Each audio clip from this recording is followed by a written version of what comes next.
I hope you're having an amazing morning. Oh, now you can. Good morning, guys. Welcome to the pre-market prep. I hope you're having an amazing morning. Hopefully, you guys had a great day yesterday.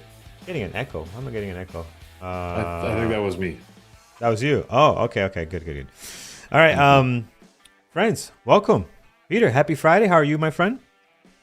Yeah, I'm good. I'm hoping for a good end of this week. Yesterday was not a great trading day for me. I fell off my discipline, and I don't know why. You know why, Carlos? It's this thing. Tell me you why. know what I blame? I blame this. What is that? About this, not my trading. I know what that is. It's a lot of lines there. There's a lot of pages of things that were done that I've paid for. Ouch. This is the big invoice for the vehicle that we've been talking about for months. I got it back yesterday, so I finally got my car back. So nice. Anyway, are you donating a kidney? What are you doing here? Yeah. Have you got a guesstimate? How do you all right. So much it costs? I'm gonna say Canadian, right? Of course. Okay. Yeah. I want to say can't be more than 25,000. It wasn't that much.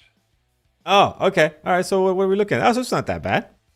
But you would have been close because they cut the bill in half pretty much because of all the problems. And the guy that I was originally dealing with, they fired him. Oh, so that's what. Ooh, now we're getting interesting. Yeah, Let's stop the music. They had some problems. So here we go. Here's the final total. Is that reversed, or can you guys read that? Oh, you can read that. We can read that. Is that 13? $13,858.44. I was around the money. How much I charged and they cut that in half yesterday. Mm-hmm. And that was about half of what the bills should have been, because they told me they not bad. spent 46 hours on the car and they only charged me for 20. So there you go. So wow, I'm like 1,000 off, man. I'm on the money. It's a beautiful thing. It's a beautiful thing. So, all right, friends. Yeah, JC Trader, I am fired up this morning for sure, and someone got fired, as you can see there. All right, excellent. Friends, let's get to it. Quick look at our gappers list, which is right over here. Trading Terminal, you can get the gappers list and a bunch of other tools there for active traders and swing traders and investors. You know, if you're into all of that, you can definitely get a lot of information from our website, tradingterminal.com. So definitely check that out. What a manageable list today, Peter. I mean, this is very manageable. We haven't seen a list, at least I have not in a long time, man. Very well balanced. So looking forward to see what some of these tickers have in place. I'm not sure if they're good or bad. But boring list. Yeah, it does. Yeah, but it's manageable. I'm not sure how good it's going to be, or if there's going to be a lot of garbage trucks coming out of that, but so far, at least, is somewhat manageable. So before we jump into all that, friends, let's get to our U.S. economic calendar for this Friday. Well, that's also boring. Basically, there's nothing on it. I mean, the only thing I could find to put there was the fact that one of the Fed chairs, the San Francisco Fed chair, Mary Daly, is speaking at 2:30. The market will not likely do anything to recognize that. So yeah, it's quiet. There's no other economic announcements or data expected to come out today. So, all right, pretty quiet and somewhat boring in that end. But let's go through the gappers list and see what we can find, friends. Leading the way to up 28%, BREA. So let's take a look and see what this is all about. So BREA low flow. Wow, what's the float on this? I'm showing less than less than a million shares float here, Peter. So pretty low this morning. And look at this daily. This thing just a few days ago was like $6 or so. Yeah, under 7, under 10, well under 10. And the last 3 trading days, including yesterday, just look the massive pop all the way to 52. My goodness, Peter, what's driving this today, man? Up 27%, 1.9 million shares traded, really, really low flow. Uh, yeah, what's the latest and greatest? Yeah. It's news that I don't like. You know, I keep going on about this, but look, ARK Investment has put some money into it. They've said, hey, they're going to buy into this BREA Financial, BREA Holdings PLC. Anyways, which in turn is investing in a treasury, a digital asset treasury based on Solana's token. So it's another one of these. They're investing in treasury strategy with crypto. It's funny how um, my cousin, you probably know, produces this very good analysis of the markets. He focused on the currency markets, but the title of his thing yesterday was "Flywheels All the Way Down," and it was interesting how he was pointing out how the industries are feeding each other, right? So it's like the like crypto industry, the crypto draws money, which creates appreciation in the asset value, which allows them to invest more money in crypto, which in turn pushes crypto stocks, which increases the value, which attracts more money. Like it's one of these, Mm, it's a self-fulfilling cycle, sort of like the way the government is investing in Intel, while negotiating with China. And so Nvidia invests in Intel, which makes Intel go up and makes Nvidia more valuable. And like we've got all mm, these little cycles going on, right? That's yeah.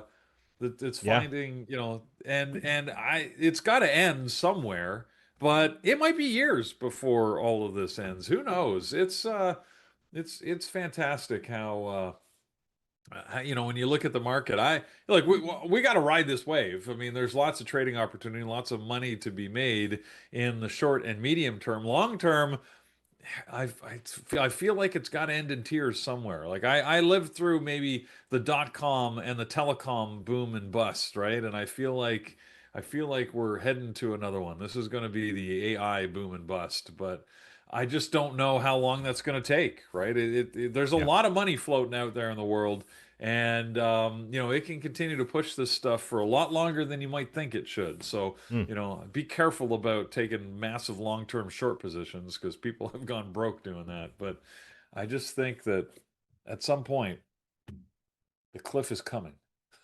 Yeah. Yeah. But Yeah. anyways, in the I'm short with you. term, Hmm. BREA here is up significantly this morning as they invest in Solana token and get some more money to do so. Man, this is aggressive. I mean, I we don't trade these type of stocks here. We really don't focus on them. We don't have really a strategy for these low flow riskier stocks. But I tell you, they are fun to watch, right? They're fun to watch. So I'm gonna put in our secondary here. Extremely risky. I mean, just literally entertainment purposes. Because how many times can you see a stock go from 750 to $52? Not often. So, Peter. So this morning I'm coming in. I'm setting up my platform. I'm getting ready to go, and I hit Shift F, or Shift. I forgot what it was. I was typing something and I hit Shift something, and you know what that does? It buys shares. It's one of my hotkeys. Is Shift, I believe A, Right. and I mistakenly bought Rigetti this morning. Noticed very quickly, and it got out right away. And I'm kind of mad I got out because look, that would have been up pretty nice right now, 20 cents. Like if I would have stayed in this, it probably would have failed. It probably would have dropped down here.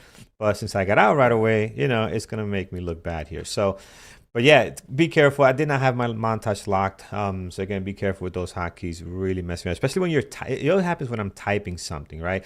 I think I was typing like FedEx. I think it was the E or one of the letters. I was typing shift, which you shouldn't do shift on the montage or when you're typing something because that could be a hotkey. So interesting morning so far, but all right, let's go. Let's go to the next one, friends. What do we have here? The next on the list is going to be Circle of Internet. So Circle of Internet, which came into our lives not so long ago. What do we have here? Up 2.9 this morning, 414,000 shares traded. You can see the daily here has been trying to bounce off the 110-ish or so lows here, and again, some volume, not great. I know people like to watch this one. It has given a lot of action in the past. I'm not sure about actual opportunities, but definitely some action. I'm not sure if anything going on today, Peter. I mean, the pop is not that significant, but it is on our list this morning.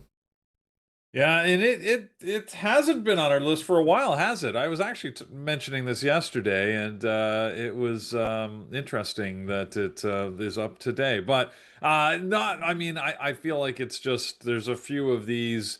Um, crypto related stablecoin crypto offerings that are moving here today. Usually when you get a lull in the market, you see a couple of them. I noticed that we've got some others that are popping on and off the list as they hover around our, pay attention to me, the 2% level, right? Uh, I'm seeing, anyways. So the hood was moving yesterday. A coin had some interesting moves. So a couple of these are up there. I don't see anything special happening on Circle. It just happens to be over 2% at the moment. Yep. I don't think it's really in play. We'll leave it alone, friends. Again, we can always bring it back up a little bit later. SMR on the list as well, up 2%, 563,000 shares traded. Again, this making the gappers list, but these stocks are not really in play. Like this one here, also not really in play. It's not doing anything exciting, just hitting the numbers, so it makes our list. But again, not really something that is in play this morning, Peter. I think you will agree. Not really. The White House, President Trump is talking about nuclear again. He is sort of, in his international talks, he's talking about its importance. So that just gets a little bit of focus. Doesn't really change anything. There's no new policies. There's no investment. It's just talk. But sometimes talk can move things. But yeah, I think that's the reason why SMR is there. But like you said, doesn't really seem to be in play. Yep, absolutely. I don't see anything great on here. So, friends, I sent a bunch of emails last night for ebooks. I think I have 10 people left, or and memberships too. We're giving away memberships, and we're going to give another 1 month elite membership today as well for our Lambos and Garbage Truck members. I saw someone join earlier today. Welcome, Quality Control. Oh boy, Quality Control. Oh, Are we quality being controls checked? here. Are we being checked? Is this after our comments yesterday on Jimmy Kimmel? Is that what's happening here? Yeah, Yeah, we're being that watched. is getting So amazing much international airplay, attention. isn't it? Oh Like, my good, everybody's talking about it, and everybody's got a different opinion, but it's becoming like a thing. And yeah, depending on how you agree on it, yeah, it's just it can go so many different ways. But ABC, it was no, sorry, he worked for NBC, I think it was. NBC was the I one don't that even he, know. yeah, I think it was one of those networks. I think they want him Big back. networks. They just wanted to bring the temperature down. So they were saying, I saw an article that they want him back, but just want to bring the temperature down a Do little bit. they? So I don't know. I don't know. Uh, I'm not. Are you into aside from everything? Are you into these night things? These I sometimes you get clips. You can't help it, I guess, or at least I okay. seem to get them a lot in social media. But can have like, do I watch a show? No, I've never watched any of these Yeah, I don't. shows Not even live or Saturday Night anything. Live, which is I think one of the most popular ones. I think it's because on the weekend. Even that one, it's like once I found out that they rehearse these things like 3 times, and it's just like they decide which show is better, and they have writers. Now, should the writer be fired too? Because the writer wrote this. He didn't come up with this off the cuff, and obviously somebody agreed Well, that I hey, let's mean, go live. if So should he be hey, responsible? look, if they canceled the show, everybody's fired. So, Oh, that's true too. Yeah, that's true too. Yeah, yep, I agree. Kimmel's just he's just the He's face just on it. But he's just a messenger. yeah, There you go. like it is what it is. I mean, there's no question the late night format, it's losing viewers. It's It not the is. same juggernaut it used to be. Yeah. So, there's an argument to say that there needs to be a shift in the investment in these things anyways. Yeah. They like to quote how there's bloggers, the high-end bloggers have more viewers and make more money on a per episode basis than the late night hosts, where that used to Yeah. be the This big thing. is. So, Yeah. This is a dying. um, It's a dying thing. Who watches this? By the way, who watches any night? yeah. I'm curious to see in chat because again, this is Peter and my opinion. We don't watch them, but how about in chat? Anybody still watch this religiously? Any of the late night shows? Do a poll. I don't know how to do a poll on YouTube, but yeah, we should do a poll on that. We'll see. All right. So Yeah. Anyways, all of that aside, the debate is raging over what was the actual cause, it seems to me, and right, and this is where you get Hmm. almost a religious fervor of people as to was it politically motivated or not, and and clearly there was a catalyst here with the comments, and of course then you can get into how bad were the comments, does it warrant, anyways, like I don't know, I have no idea, it's just Yeah. it's Yeah. fascinating to watch. It's for me, from an outsider watching the US, it's just fascinating to watch the US eat itself. Like you've got individuals who used to say they would make fun of people when bad things happen. Now they're saying it's reprehensible to make fun of people when bad things happen. And it's just, you just sit there and I'm like, I don't know what's going on, man, but this seems crazy. Yeah, it's wild. I mean, I read It's more on it yesterday too, and this will be the last thing. We won't go on and on this. I read a little bit more about it yesterday, and the FCC didn't like what he said. So I get, if listen, if I own the company and you said something that I don't agree with, hey man, listen, I don't like that. That's okay. You do whatever you want on that end. But to have the people that give out licenses to these broadcasters weigh in, it's a little bit like, really? I don't think you should yeah. matter, right? But again, I don't know. We Um, we're straying into dangerous territory. Yeah, because But once you get into yeah. politics, it gets a little dicey. But even if it was It's talking about, like, for example, if you say, "Hey, I'm gonna kill babies when they're 2 months old," okay, yeah, that's whoa, come on, whoa, you can't say that, right? You can't say that on TV. wow, That's crazy, Carlos. right? But this is nowhere near that. When I read it, it's like, Well, okay, it's not, you know what well, I'm saying? Like, whoa. let's put things into Welcome to our perspective. last episode, everybody. Yeah, things were not that bad, what he said, but I get it. But yeah, we'll see All how right, it I think plays we need to out. move on. Yep. Let's We talk should. We stocks. should. Let's move on before I can come up with something else that's even worse than doing that to babies. All right, let's see here. Friends, what else we have? So we looked at SMR, not looking great. SERV coming up on the list. Let's cancel Carlos. You know what? If I get canceled, I'll go right to the chat room. So not a big loss here. So, I'll go right to the chat room, look at Andrew Trade Live, and go Stop about my digging. business. Stop Exactly. digging. SERV, friends, this morning. What do we have here? We are up 3.1, 685,000 shares traded. We've seen this plenty of times on our list, and it's just horrible, right? It's horrible, like the comment of damaging babies. But yeah, I don't like it, Peter. How about you? I don't see any news on it. I'm not sure why it's moving. So I yeah, don't know. Don't know. There was an announcement. I mean, there was an announcement of Uber starting some drone services in, now I can't remember where. It was somewhere weird. Not weird. Somewhere relatively unfamiliar to me. But anyways, they're Tel Aviv. Flytrex is their partner, and apparently they are going to launch in unspecified test markets later this year. So, sorry, the company's from Tel Aviv. That's not necessarily where they're launching this, but anyway, so you could maybe get your Uber food delivery now by drone. It's and I sort of watched a little video this morning on it, Carlos. It's sort of cool. The drone comes by. I don't know how it must only do it for like private residences. I'm not sure, because it's like the drone stays way up out of people's way, and then it literally lowers it on like a winch, and your food comes down, and then the thing lets go, and you're left with your your food. And anyways, it's all right. So it's interesting where Ending. we're going in the world. So I can Yeah. only maybe serve as moving, because they are one of these drone now. They I think that all of their remote things are like wheeled based. They don't fly. They drive. But in any event, uh, drone deliveries have had lots of issues in the past. Usually with regulatory issues, concerns over safety, right? I mean, and let's face it, as humans, we like to do dumb things. So people see a drone delivering food. I figure, there's people going to be shooting them out of the air, claiming UFOs. There's going to be all sorts of crazy stories. So, Uh, weird things are going to didn't we happen. have a story like that where somebody shot the Amazon delivery thing, or some? We had some weird stuff like that. Probably. Yeah, I mean, yeah, it just yeah. feels like it's going to happen.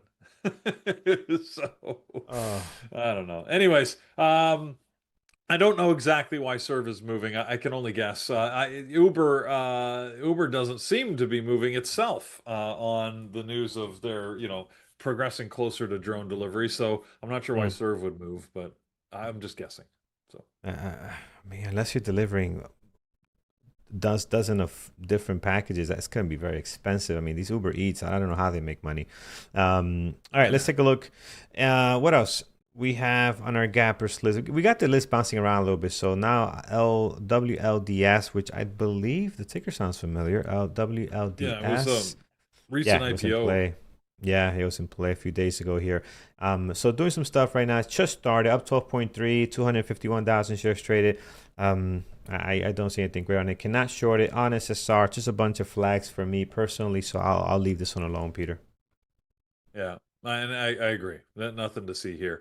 In the title here, you mentioned one that might be worth looking at. FedEx. It doesn't typically get a lot of volume pre-market, although it's not bad, especially for FedEx. 560,000 shares traded, which is also good for a NYSE stock. But they had earnings overnight and a surprise, very much a surprise beat on their earnings.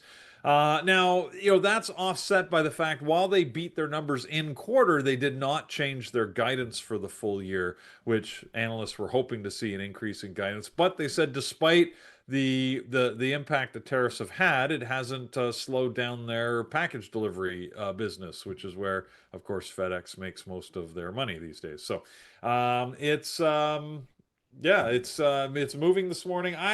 You look at the daily and you're like, yeah, like I look at it thinking, geez, like this does not look all that great. It's tough to tell how much of a move we're gonna get on FedEx. I have watched it, I have traded it in the past, but it's very rare. Would this be one of the days? Don't know. I honestly don't know. Its ATR is about 550, so it looks like it can get, decent move. It can move, $5 on average. Today should be an above average day.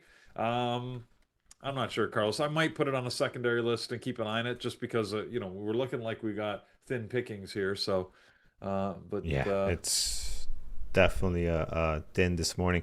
Um, yeah, I'll put it on the list and see what it does. I mean, they have some good volume here for how they normally look, so we'll check them out.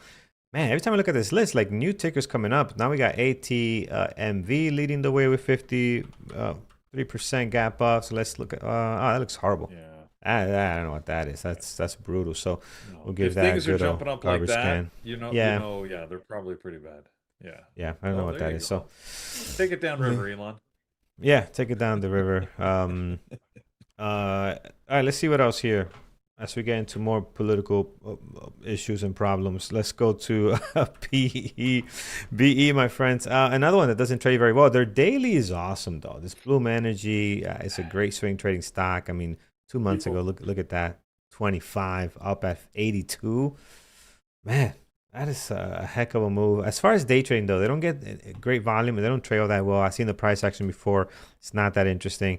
And so, yeah, I'll leave it alone. Peter, what are you pulling back there? I see you doing some stuff. uh, people are still looking up Brent since I mentioned my cousin. I said, he Oh, wrote books. Here, look, I'll give you a second. Here, Brent, he does. If you want yeah. currency, art of currency trading, he's a currency trader. This is actually a good Alpha Trader is a good trading book for any financial instrument. It's good for stocks as well. Anyways, I like both these books, but yeah, Spectra Markets is where he lives. We've had him. He was actually a guest. He came and spoke when Carlos did our New York symposium that we put on, right? Back a couple of Yes. years Yeah. ago. Yeah. So Yeah. Yeah. he was one of our keynote speakers. So, anyways, if you want to check Yeah. him out, Yeah. there you go. Absolutely. All right. So again, guys, nothing coming off this list. Let's stop here, Peter. Anything you like on the gap up this morning, or something that might not be showing in this list today? Tesla made a surprising move yesterday. It didn't look good at the open, but it made some good moves through the afternoon. So, as usual, I'll be keeping an eye on Tesla. For gap up stocks, the other one that actually made a surprising move, at least surprising to me, was how much Amazon moved yesterday. Had this big drop off the open and then climbed all the way back to from low to high. and sort of put in some interesting moves. So I don't know whether it's going to do that again today. Yesterday, of course, was all of the excitement, right, as the volumes got unleashed after the Fed rate announcement on Wednesday. I think that might calm, but I still expect more volume to be in the market, which I'm hoping gives some good moves. And if I can sort of calm down with my trading, hopefully I can take advantage of it. So. Yeah, yeah. Let's see. Um, all right, let's gapping down. I'm gonna have Tesla on the list. I do like it this morning. I'm just gonna add it here. But gapping down this morning, we have QBTS, and again, quantum stocks just been on fire. QBTS is no different. If you look at the daily, it has Yeah. been doing very, very well here. RGTI, which I took an error trade on this morning, also looking very, very nice here. As you can see, that the beautiful moves in the last couple of days, so 2 weeks or 3 or so. But QBTS, Peter, dropping down here. A lot of them just pulling back a little bit from the recent move. I don't think anything crazy on it, but this one has 1.2 million shares traded. It is down 4%. What's your thoughts on it? Are we dropping on this? Do you think it's will be a good one for today? This is not news driven. I think it's just a normal pullback after, like you said, the big rises we've seen over the last week or so. So yeah, I don't see much special going on here. It could move. It's been moving, but I don't think there's a news event that's going to propel this up or down. Yeah, I feel like I want to watch either this one or Rigetti. I'll put both on here for now, and then we can always fine tune this a little bit later. So I am going to add Rigetti Spaghetti, our good buddy, and QBTS, because again, these quantum stocks have been in play lately. Back to our list from TradingTerminal.com, friends. MU is another one that has been again on a tear. Well, all the tech companies or semis, not all tech, but semis have been very, very active. Here's MU over the last couple of days. All September has been really amazing for them. Started the month around 117, up at 163. So congrats to all the swing traders on this one. If you had it this morning, down 3.4, 1.1 million shares traded. I like it, but I always end up watching something else. But I like MU today. What's going to be on your list regarding semis, Peter? Yeah, I'm trying to figure out if there's news that's specifically moving Micron here this morning. I don't really see. I mean, like you said, the whole sector's down. It could just be that Micron happened to just go over the threshold here because I see that Nvidia's got good volume. It just hasn't moved enough to hit our list. Um, Micron, I guess, just has that right combination of more than 2% move and enough shares. But I mean, look at Intel this morning, 8 million shares already traded. So yeah, semiconductor is still active. We know that the sector was absolutely in play over the course of this last week. Just don't assume which direction it's going to go because like AMD had this great day yesterday while I was trying to short it. So that didn't work out. But yeah, they're that whole sector's in play. Yeah, yeah. Um, I like MU. I am going to add it to my list here. Let's put MU.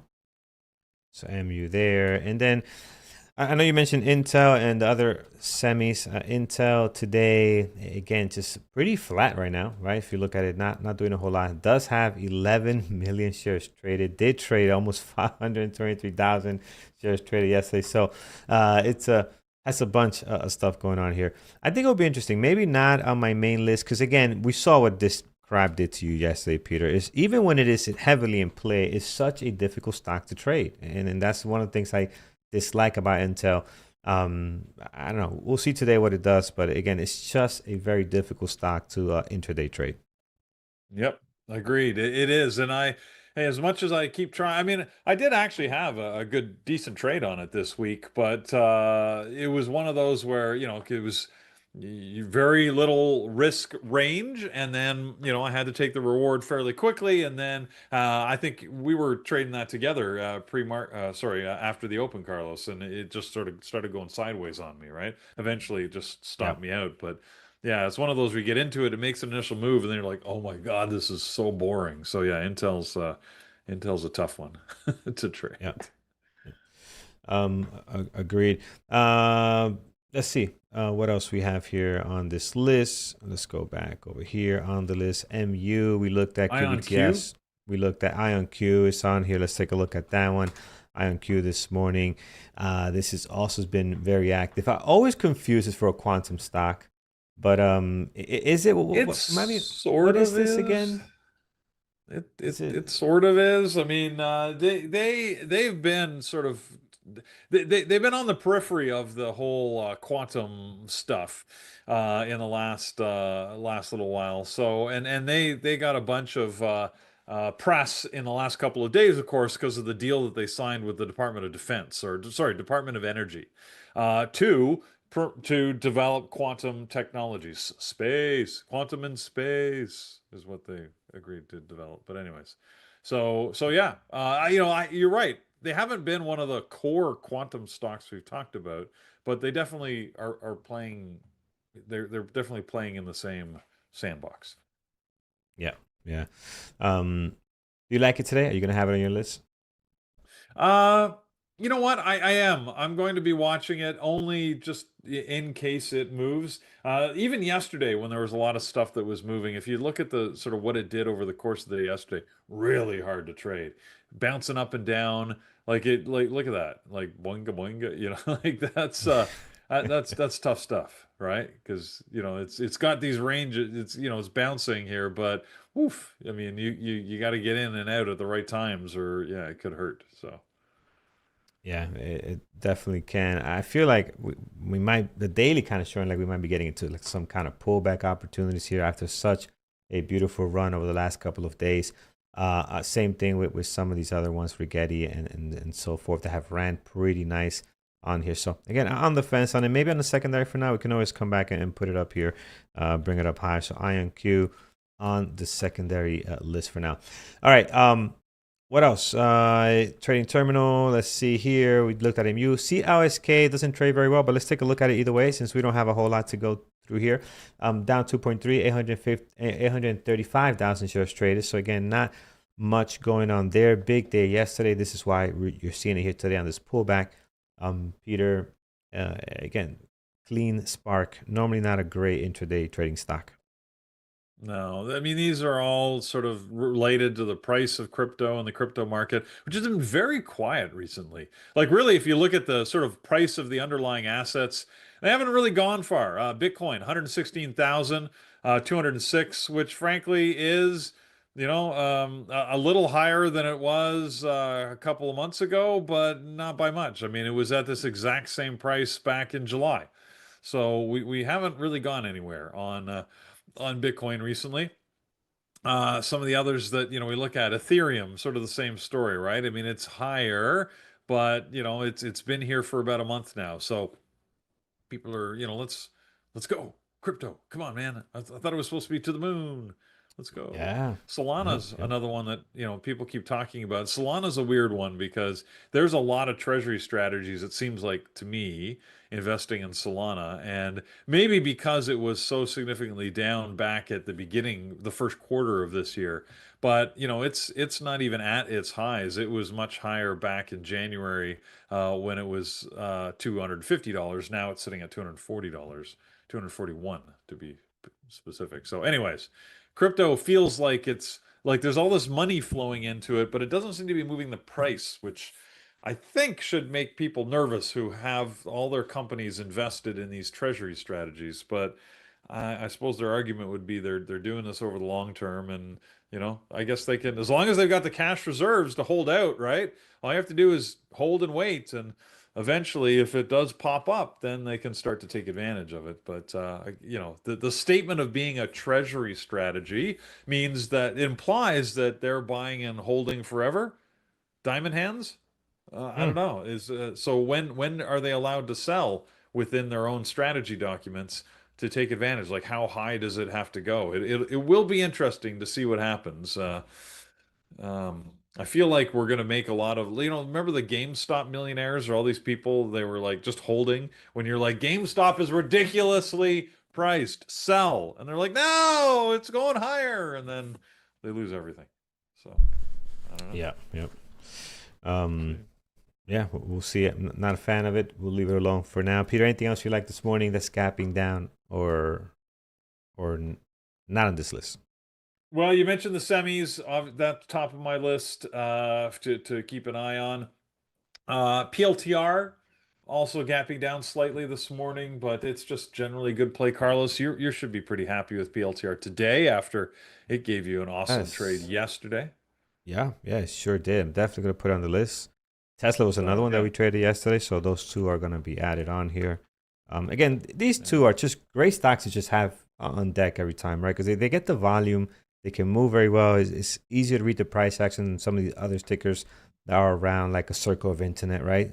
That is in our gappers list, but again, just tough to read the price action on. FedEx, which has news, another one that doesn't trade very well. So if you're wondering why we have like our usual suspects list, right? PLTR, Tesla, Nvidia, AMD. They tend to just get that nice volume, but yeah, not a whole lot of the gappers list. The gap up keeps growing. I see Open is on here. I know you guys been mentioning this one in chat, and let's take a look at it. Let's take a look at Open here, and we seem to be getting some kind of action this morning. Up 2.1, 8.8 million shares traded right now. Daily looks pretty interesting as well. I'm not sure. I'm not sure on it. I'm not a great trader of this ticker. I don't trade it much. Peter, have you been watching it at all in the last couple of days? Not, I mean, yes, but only sort of peripherally. It has, especially at the open, has been really difficult to trade.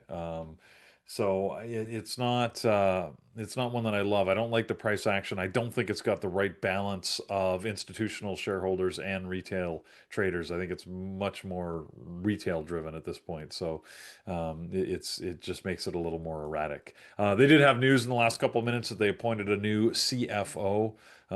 Christy Schwartz apparently has been appointed as CFO. So I guess the market likes that. Anyways, there was big little bit of movement here on that. But other than that, yeah, I don't know. I don't have any reason to believe Open is going to be particularly in play, other than the fact that it's already traded 8.6 million shares. So the volume continues. I mean, Yeah. this is one that its average volume over the last couple of weeks is like 400 million shares a day. So, the volume is there. That's why I keep an eye on it, because it's just got volume, and you never know when that's Yeah. going to translate into something interesting.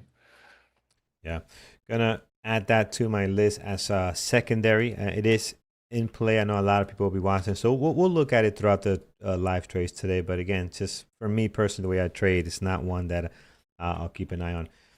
All right, friends, let's go to you guys. See what you guys have this morning. That my list so far, again, Rigetti, QBTS. So we got Quantum on here. We got MU, POTR, Tesla. I don't have AMD and NVIDIA, but I know we'll be skimming through those and seeing what's happening there. If you look at an AMD now, bounce back yesterday. Did cover overreaction, right? You kind of mentioned this, Peter. This could be an overreaction on AMD. And it Mhm. was. It bounced off this 149 level that we had here in the past all the way up to just below where it was hanging out prior to the Intel Nvidia news, and today just slightly red, but again, many things slightly red this morning. And then if we look at Nvidia, as we've been just kind of talking about it, pretty flat right now alongside everything else. Just seeing a headline come across here that Apple iPhone 17 sales open to strong demand. So we'll see how that goes. They're up 1% here, 1.1 million shares traded.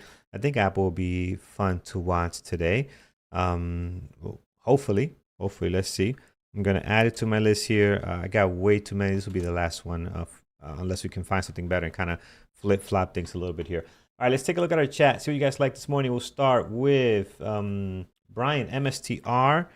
MSTR this morning volume is a little bit low at 300,000 right now. Down, slightly here from the previous day close. Had a decent day yesterday, or at least a breakout type day yesterday. I'm not sure on this one, man. I'm not sure what's in it. Again, they unless they're getting great volume, they don't trade very well. Especially this one. Out of all of them, this is probably the hardest one to trade out of this sector, right? So usually I don't rush to put that one on my list, but gotta watch it. Let's see how the market open treats it when the heavy volume comes in. Right now, I don't see much going on. BFLI had a big day yesterday, as you can see here. Again, lower price stock, which I usually don't focus on. Butterfly Network. Is this a TV network or is this something else? I don't know. As soon as I see BF, I'm thinking Barfly, but that's butter. No, it's Butterfly Network, a medical devices company. Okay. Uh, do Oh, it, Butterfly makes sense. So they do like draw blood or something? The little thing they put in the butterfly looking like thing. Is that what this A is? butterfly stitch or a butterfly? Yeah. Yeah, there's butterfly term. Let's see. What's Nice gain name. back-to-back days. It develops a portable ultrasound imaging device. Hmm.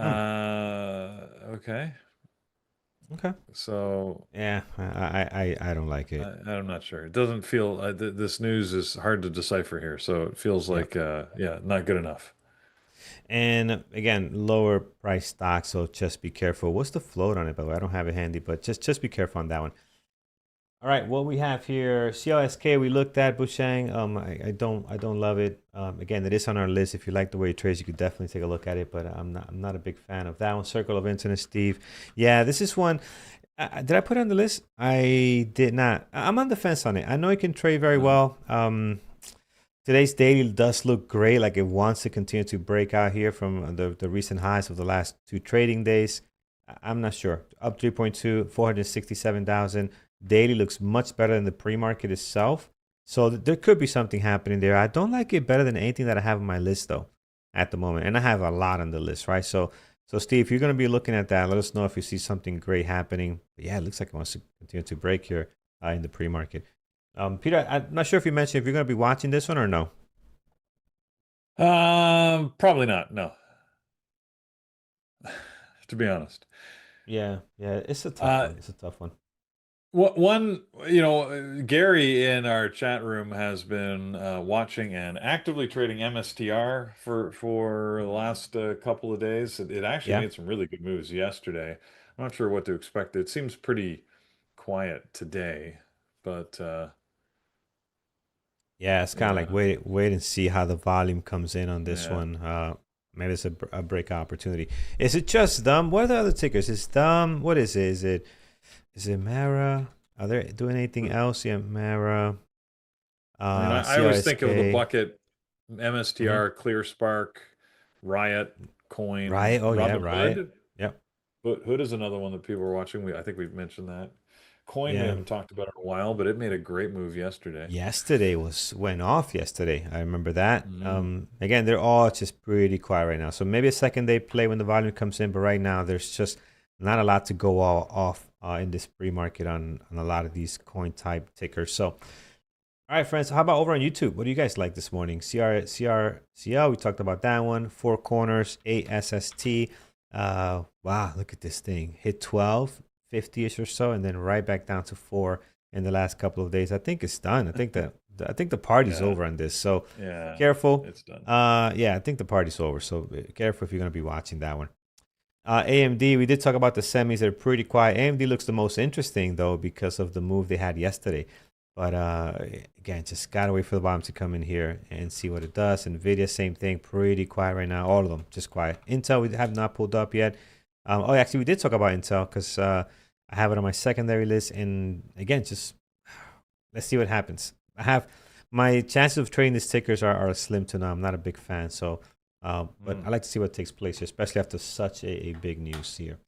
Welcome, Andy, to the Lambos and Garbage Truck membership. Appreciate you, my friend. Thank you for that. And with that, friends, let's go over to bearwithtraders.com where you can always see what's happening for the next 2 weeks. But today, if I can get there, where is this? Where did I put it? Here it is. If I can get here, today is Friday.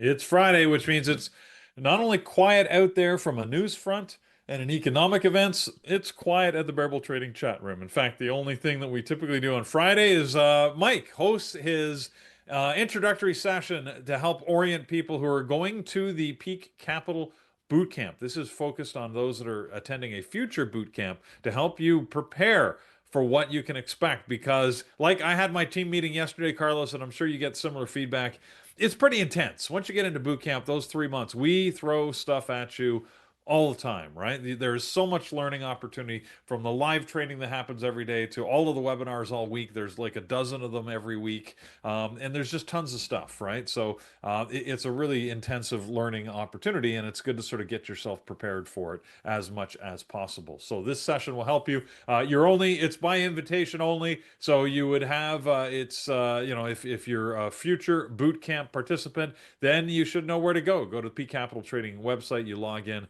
go to the dashboard, and you can find the links to the meeting rooms right in there. So, but that's happening at noon today. Other than that, our chat room, of course, open all day. If you want to trade live with people at the Bearable Trading community, then all you have to do nothing more than join using any of our membership options. You can find them at the bottom of pretty much any page off of our website. From the intro right through the Elite Annual, those are all there for you. Carlos will scroll up and show them to you. There we go. There they are. and there you go. Pick the one that's right for you. All right, guys. Whatever you choose to do, I want you to trade smart. It is a Friday. It is a Friday after a pretty, it's one of those weeks that started very quiet and it's going to end very quiet, I think. All the excitement was midweek, yesterday and Wednesday afternoon, of course. So I think it's going to be relatively quiet. Again, it's another Friday, but I do feel like we're into the fall session finally. So I'm hoping the volumes stay high and give us some trading opportunities. We all have to just stay focused and sharp. So that's your task for today. Yep, absolutely. All right, let's get some levels in. I have a lot of tickers here this morning. We'll start with Rigetti, RGTI. And for those joining us, I had a hotkey error in the pre-market. Before we even started the show, I was typing some stuff and I had a hotkey error, but I got out very quickly. Thankfully, didn't slide against me and cost me a lot of pain. Too bad you did. Too bad I did, because it seems to be working out now. I would have been up about 25 cents or so. But you never know. You never know. My order could have been the one that changed the direction of things, right? It could have been the one that there's some shares here. Now we're going to, it could have been. It's just the way it happens. It could change something. Yeah. Somebody's decision making here. 24.80 is the high of the pre-market, which is right up here. Actually, it's above the previous day close. So right up here, 24.80 is the high, and the low is down at 23.86. Highs and lows. Oh, hold on a second. I got way too many levels here. Let's remove that. Okay, that's cleaner. The low of the pre-market, like I mentioned, 23.86. The high, 24.80. So once you do that, you got that set, and then you're surrounded by the highs and lows of the last two trading days. Do not need to add anything else on this one. We'll see how Rigetti does today. Let's focus on the next one, which is going to be QBTS. Again, we got a couple of quantum stocks. Their daily looks awesome. Let's hope that their intraday can do something great for us here. 22.89 is the low here, very close to the low from the highs from 2 days ago. That would have been Wednesday. High of the pre-market, 23.47. And again, highs and lows just covering all the way to the top with the previous day close there as well. So very easy levels here, guys. So MU, another one that's going to be pretty easy as well. You're kind of in the middle here of the highs and lows for the last trading day. Yesterday, previous day close, source to top. And they're both hitting pretty much the high of the pre-market as well. So again, I don't think you need to do anything on there. Leave MU as it is. What's MU situation? Are we all-time highs? No. Yes. No. Well, been higher? Have we been higher on MU? So. I thought we had been. I thought we had too. Did they have a split? Did they have any kind of split? Or no? Oh, I'm sure they have at some point. No, but I mean, like when me and you started trading, like 2017. Remember, this is like $20, $30 stock. I don't think they have actually, no, because this price would have been lower. So, all right, all-time highs. All-time highs. It's just passed. They went over the all-time highs from the previous all-time highs, 2024, back in, I want to say, May-ish area. But again, I got a weekly chart here. So nothing towards the top there. All-time highs on MU. And again, just your levels, highs and lows are covering you for the most part. POTR are good, buddy, are nice, usual suspect, which can trade very well. Always gets great volume. Already at a million shares. 175.39 is the low of the pre-market. The high just below the previous day close. We'll mark it either way. 176. 88 is the number, so there it is. And then towards the bottom, you got your highs and lows down here. I am going to mark a level right between here. It's going to be 172.32, and then towards the top, we have this great level here, 182.28. So good Good. That's POTR. Tesla, another one that again can trade very well. Look at the daily on Tesla. Had this beautiful pop up here, and then now we're just kind of consolidating on a new range. So that's pretty nice on Tesla here. High of the pre-market 422.68, and just mark the low here down at 418.50. Once you do that, you really do not need to add anything else. I mean, look at all the levels you have here. Previous day close kind of acting as somewhat of support here on the last at least 3 trading days. Next and last here is going to be Apple. Apple just hanging out here, 1.2 million shares traded. Has not been trading all that great. Let's see if today's their day. 241.07 is the high. The lows right 238. Pretty much. Look at the range. Like we got the high at 241. We got the low here where the previous day closed at 238, and it's just ping ponging back and forth between these two levels. So let's see what Apple does. If it is able to break out, we're not at all-time highs, but it will start slamming into probably this area here, 242. Might be a little bit lower right here, 242.46. So let's see if Apple has the juice to do that. So there it is, friends. That's our list. RGTI, QBTS, MU, POTR, Tesla, Apple. Way too many this morning, but we'll see what we can get. Peter, what's the team watching today? you really just sort of started throwing everything on the list there. All right. Well, did. I did too much. Sometimes that happens when you just get sort of the sort of average or ho-hum list, right? You don't know what to focus on. All right. Not a lot of mods getting their list, and seems to be quiet out there for our team as well. Brendan's in first with his list, watching Tesla, AMD, Micron, and PLTR. Mike is watching just the scanners, and good reminder here, by the way, it is a triple witching today. It's actually a quad witching, but I'm supposed to actually. Jared wanted me to have a witch's hat. I better go find that for the afternoon. So, but yes, quad witching, which basically means a lot of options expiry. So we could get some move after the market open, as there's positioning to be done, unless of course everything's already perfectly positioned, in which case they won't move at all. So we'll find out together. Thor is going to be watching AMD and PLTR, and of course the scanners. Brian is going to be watching Tesla, Nvidia, Oklo. We didn't talk about that. OKLO, Hood, Micron, and of course the market indices. And Gary is also giving us a reminder about triple witching. And even though he didn't mention it, he probably is going to be watching MSTR. Feels like that's what he's watching recently. Paris, I think Paris should be trading live with Brian in the chat room this morning. And you know what he's watching? Tesla, because he loves it. So probably some other stuff, but Tesla. So that's what we got, guys, from our mods. We will be going live. The market's open here, just under 6 minutes. So we got a little bit of time to get ready, switch over my platforms, off to the races. Yeah, let's do it. Friends over on chat, have a great trading day. We'll catch you guys later. Good morning, Brian. Have a good trading day. We'll see you in a bit. All right, so we'll disconnect from there. We'll get our setup here ready to go. Get our 1 minute chart and everything. 1 and 5. All right, let's see what this Friday, how we end the week. Right. Before the open hits, Carlos, I'm gonna have to leave you for a sec. I'll be right back. Yeah, no worries, man. The facilities are calling. Gotta get the bucket. I told you, get the bucket. Too much information? No, just get the bucket. Just get the bucket, but you don't believe in the bucket. Yeah, the old trading bucket? Yeah. Trading bucket, baby. I gotta invest in the trading bucket technology. Yeah. It's not something I've done. Excellent stuff. All right, friends. All right. RGTI, QBTS, POTR, Tesla, Apple, and on this list, open Intel. Oh, whoa. What is Brian wearing? Look at this. Let me show you guys in chat. Oh, I got it. Triple witching. That makes sense. So look at Brian's hat here on triple witching day.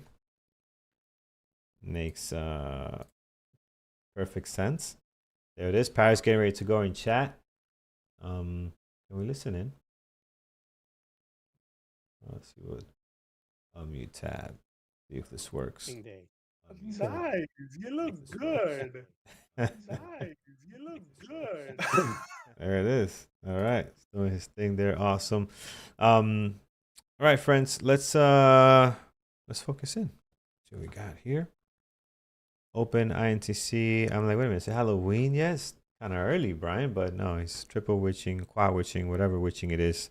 That's what he's representing there. So I have Intel IonQ, just putting my list together here on my watch list on trading on a Dash Trader Pro. And yeah, everything looks good. Got my 1, got my 5. And all levels are set. Awesome. Awesome. All right. All right. Now I am ready for the open. Awesome, Peter.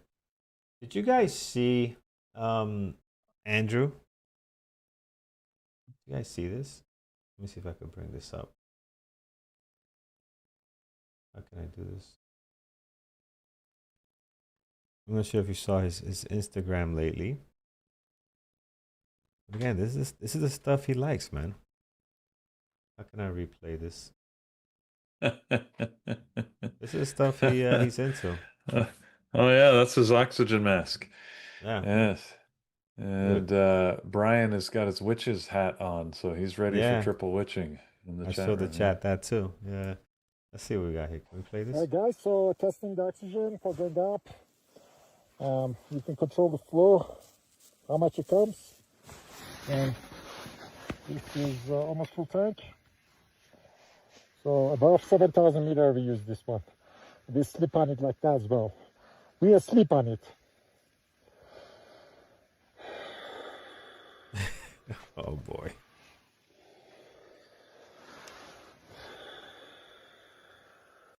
All right, guys, so... All right. That's Andrew for you. It's Andrew, man. It's crazy. I don't get it. Like, yeah, that sounds like fun. Let's do that. Let's go somewhere where the air is so thin I can't breathe and survive. What can go wrong? Yeah. What could possibly go wrong? Yeah. All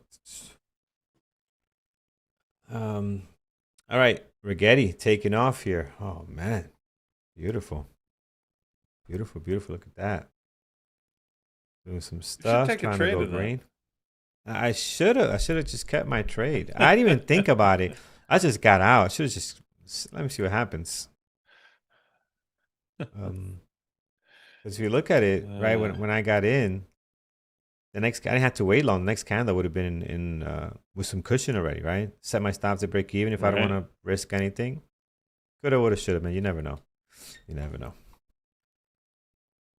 QBTS, PLTR, my baby. PLTR is my baby. There's no question. It's become one of my favorite stocks to watch. And it doesn't always trade well. Like you have these days when it's really bad. 30 seconds to the open, friends. Start getting ready. There's days where it's just brutal. But man, there's some really beautiful days as well. Nav, you're calling inside day today? Could be. Yeah, it's good call. It's quite likely. Got a few things popping up here into the open. Where's my clock? 5 seconds. My disappearing clock has disappeared. Here we go. There's the bell. And we are off to the races. That's a long bell. I gotta cut that. A long bell. All right, PLTR. If I get a 1 minute engulfing pattern, I'll take a 1 minute ORB. But it's got to be clean and engulfing. It's got to be very, very nice. Carlos? Yeah. I'm a glutton for punishment. Guess what I've done? You're trading AMD short. You're making yes, of course I am. Tons of money, yes. You're getting your money back from yesterday. I'm with you, Peter. Go. Yes. Damn it. There you go. There we go. That's a nice trade though, Peter. Good. Oh, where's your screen? Right. Your screen is here. Bring that up. Here. Bring that up. Let's show you AMD. Yes. There I am. All I went right. short AMD. Move my stop a little bit below my entry because it's pretty wild here at the open. So Yep. All right, Peter. Good. Let's, if we could stay below the V up here, could be very nice for you. What's the next level on AMD if we can get there? come on, AMD. You got 155.77. That'll be awesome. That's what I see. We'll see. I Stay might below. get Stay stopped below. out. Yeah, Stay stay. below. Oh, it actually spiked back to my stop here, but I didn't get stopped out. I Yeah, think that's probably just the yeah. ask, I think, right? No, No, it didn't quite. I guess didn't quite get it. it Good. missed it by a penny. Oh, yeah, that's a great setup right there. The way that it's bouncing off the V up like that. Just get another Woo! leg Let's down. go, baby. Come on, down. Another leg Down. down. Do it for Peter. Do it for Peter. I'm waiting 3 minutes, see what sets up here. PLTR did not give me an engulfing, just kept going on a 1 minute. RGTI, Apple, hanging out at the VWAP. Apple could be interesting today. Hanging out at the VWAP here could be a nice 5-minute ORB. Oh, Gotta give it a little time. It does not seem. Oh, Jesus. This thing does not seem to want to drop. All right, Yeah. I should come Oh, on. come on. You know, I'm gonna take a partial here just to That's oh, there you smart. go. See, it needed it was my Needed a partial that push. spurred it to go lower. I made it go. There you go, Peter. Nice. Love it, love it. Love it. Let's take some more off down here. D-Dubs is waiting 5 minutes. Yeah, friends, listen. Wait, right? I'm waiting 3 minutes, which is coming up now. So now I'm going to start searching to look for anything that's out there. But yeah, follow your strategy. This strategy here Peter does not all the time, but I see him do plenty of times. So it's not a thing out of the blue. I've seen you do these shorts many times right out of the opens, right? You get the rejection. Yeah, so look at PLTR. Give me a pullback, please. Yeah, I wonder We're if getting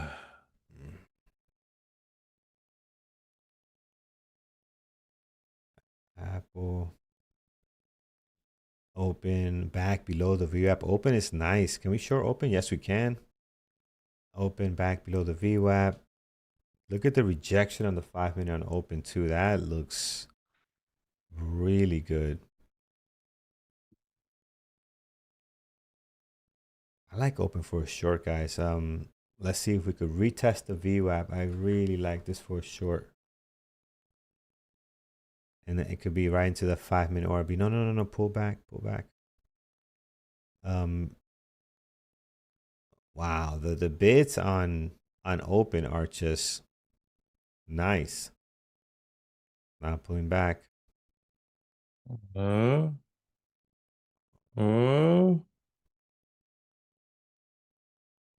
Stay alive. I'm still alive. Barely, Alive. but I'm Yeah. alive. Get under that VWAP. Yeah, it's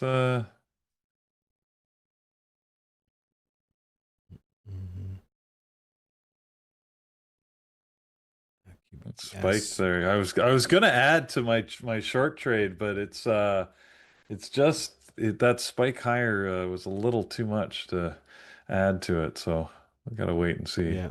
I need a little more distance between my entry and the Now, would you have added below the VWAP? I mean, above the VWAP, or no, you wait till no, it gets under? Because it might go higher, right? So, yeah.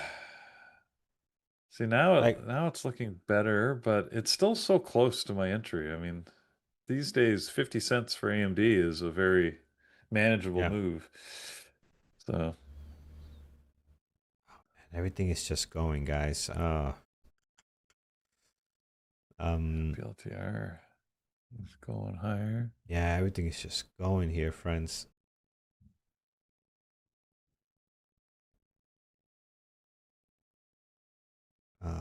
Open. I'm still looking at open. I like it for a short. 5-minute range has been created. It's pulling back now. We got the previous day close that we're bouncing from here, but I do like this. If we can see some weakness below the previous day close, I like it for a 5-minute ORB breakdown. So that's what I'm thinking on open. Right now it's going the other way, it's engulfing the 5-minute.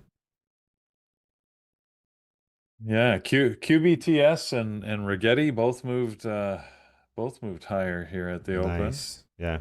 Very nice And place there. and I've got Paris in my ear who's trading Nvidia long, so that's making me a little hesitant of adding to my short on AMD because he sees something long he likes, huh? Well, Nvidia did sort of pop. It popped, whereas AMD has not. So AMD, I still think can go lower. I just yeah. I like open for a short here, guys. I'm gonna go short open. Let's see if we could break this previous day close. I like the selling pressure here, especially in the 5-minute too. If you look at the 5-minute, this is nice. All this selling pressure up here. I'm hoping we can head lower, break this previous day close, and get that 5-minute range, right? So let's see. I really like it. So see how it turns out. The bids are in our favor too. There's tons of bids down 995. So hopefully these guys can bring the price down. But careful, because previous day close can also act as support. So you got to be careful on that as well. Peter, yours looks like it's going to drop. It's trying to. I'm hoping. Oh, the asks are coming in heavy. Yeah. It's tough to say what's going to happen.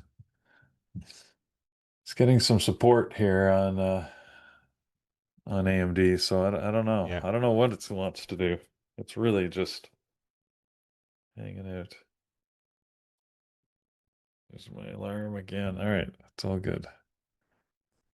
See what open does. The ask went against me there for a little bit. So a lot of ask right now on open, which I don't like. See if that flips around a little bit.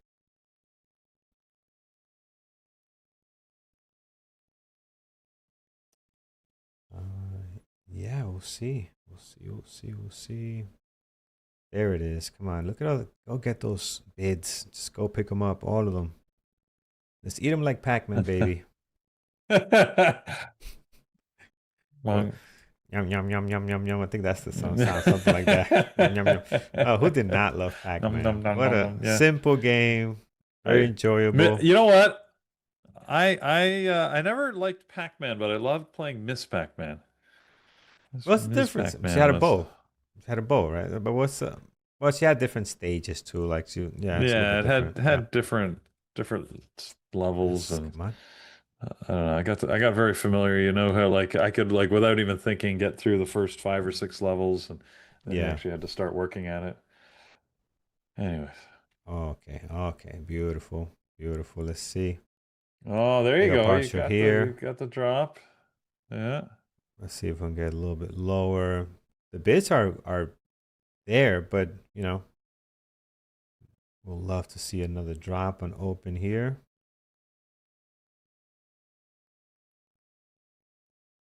What's the next level I have on this? So we broke the previous day close. That's not here. On the daily, we have this one right here, but maybe 931. That would be awesome if we can get there. I don't know about that, but it'd be awesome. Dude, look at the bids. The bids are definitely in our favor. Look at that. Imbalance is to the downside. We'll love to see a drop. Hey, how's your AMD trade, Peter? AMD. It's moving against me right now. So it's still below the VWAP. Let me take a look at what you're doing here. Where are you? Did I put here? There we go. It's just at the VWAP. Okay. Yeah. See, hopefully that can keep acting as rejection for you. You can hope. I'm losing faith that that's what's going to happen, but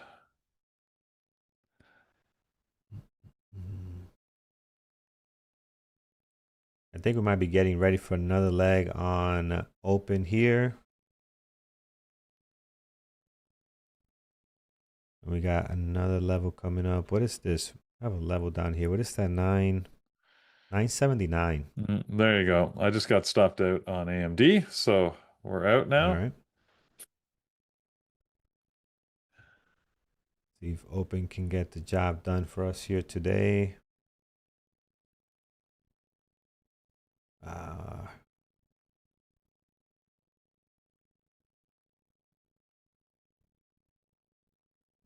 Come on, baby. I see a lot of you guys mentioning Oklo. What's going on there? Dylan, I do not use Bookmap. But I will try Atlas when that comes out. Which is going to be very similar to Bookmap from Trading Terminal. When that's out, I'll probably use that one and start learning about it. So I know a couple of things. I know people love Bookmap when they look at it. It gives you a lot of good history information about the level 2. But so far, I've been using the level 2, and it's now we're working pretty good. Move higher in AMD.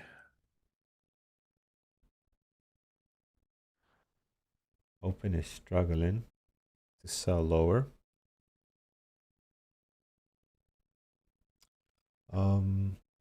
Yeah, I'm gonna look at Okla. I know you guys telling me that one was good, right? Let's take a quick look. Oklo. What do we have here? Oh wow, yeah, look at that. Very nice. On Oklo. Turned out very well. Wow. It's much better than expected day today. A lot of stuff opened up and just shot up, especially and got some moves. Yeah. Look at Tesla. Right, it's almost $7 from the open here. Look at PLTR, another one that did very well. Didn't get a move there. Look at QBTS, Rigetti. I mean, things just did move very nicely. So OKLO is one that Brian was watching that moved for him. Mentioned in chat as well here. So a lot of moves up. Oh, good bounce off the VWAP on Tesla. That would have been a good long. Let me get this out of the way so you can see the charts a little better. IonQ, same thing. Wow, it's a lot of good stuff.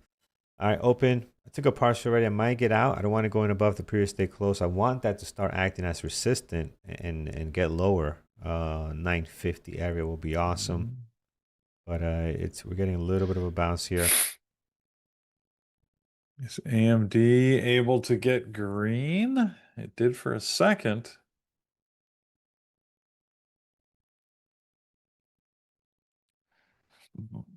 Excuse me.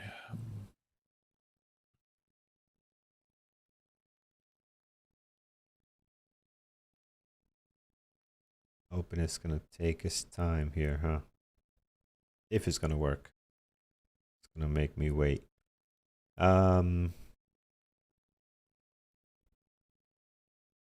Watching it closely. Yeah. There it goes. There's AMD. Okay. Got my hotkey ready to bail on this if we don't do something interesting here. We're getting volume. Concern is going to shoot up.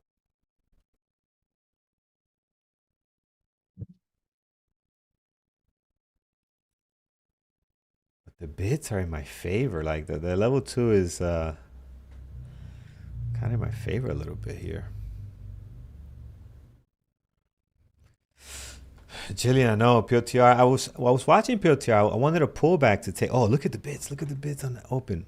That is huge, man. Tons of orders down there. Come on, let's go get them. It does get volume, doesn't it? Yeah, go get those shares. Yeah, the volume in this thing is insane. 1.5 on this 1 minute candle. Just tells you how much volume. Oh, there you go, Carlos. Oh, yes. Partial. Good. Didn't have the montage clicked. All right. Good stuff. Thank you, level 2 from Dash Trader Pro. I appreciate you helping us out there. All right, so another partial below 975.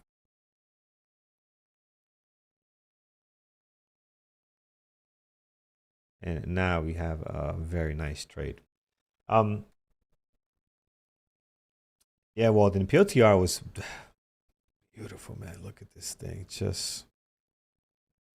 It's just an awesome stock, man. So yeah, I was looking for a pullback. We like towards the more close to the VWAP and then kind of get the bounce and do a 5-minute ORB, but it gave you a little tiny pullback and took off, right? So didn't really set up for me for what I'm looking for. To take that ORB. Unlike Open had a beautiful pullback here, consolidated. You know, it's really, really nice. It's a little bit cleaner, and then the selling pressure too on this candle here, which becomes a huge wick on the 5-minute. That was also nice too. Yeah, they're all great. Quantum stuff too. Like look at QBTS going higher, Rigetti going higher, IonQ is another one on the list, and my secondary going higher. This BREA stuff, I have it here for entertainment purposes only. Yeah, Intel did drop here, so giving some back, and then just watching Open. So see if Open can continue. It would be nice if they can continue to just kind of hold on this 9 moving average. So we're coming up to it again. It'll be nice if we can hold that. And at least, you know, it's okay to break through it, but if we can close below it, just continue having that selling pressure, would be nice. Would be nice. But I'm ready to bail on it any minute here.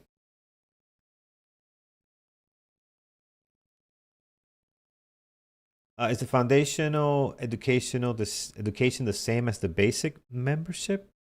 iBabel Traders, Guido.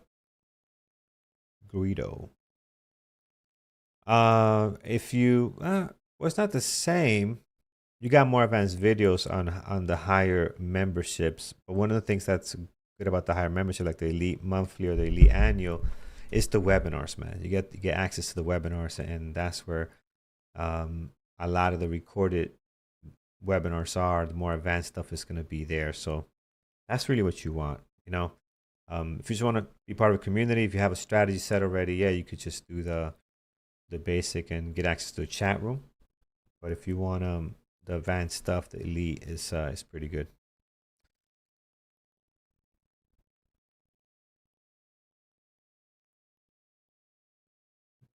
Okay, just hawking Open here to see if the sellers can come here and continue pushing this lower.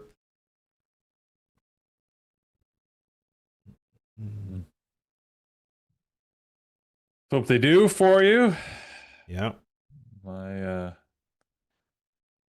initial trade short on AMD sort of turned into a long. I could have just reversed.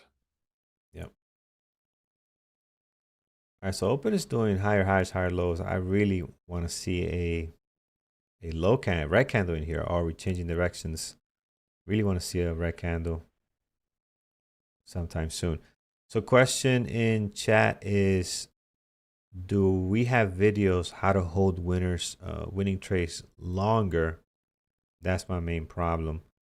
That's a tough question to answer without looking at how you trade. But we do have videos on. Usually, it could be two things. It could fall under a technical issue with your trading plan, or it could be a psychological issue. I'm out of Open.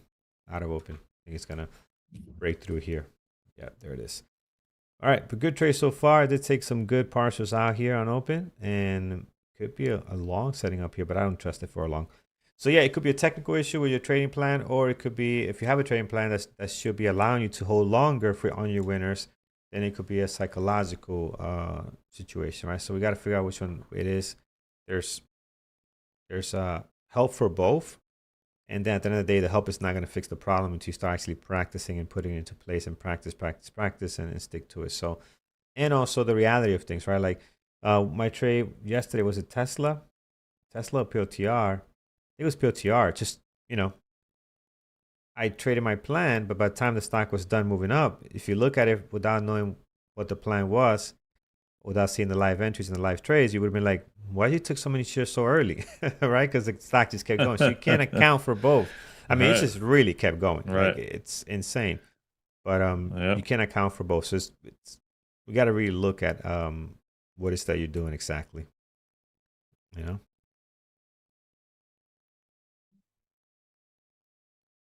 There it is. Oh, it's coming back. Oh, you went up there to stop me out. Open. All right, let's see. Let's find a good. Wow. Have you looked at PLTR recently? Have you looked at Rigetti? Yeah, I Yeah, know. Rigetti's TS, another one. That's I know. PLTR. They I mean, took I off picked. off the open. They just took off and just no Wow. pullback. At least for my strategy. Look at this thing. Opened up at 176 or so, and it's at 181. Wow.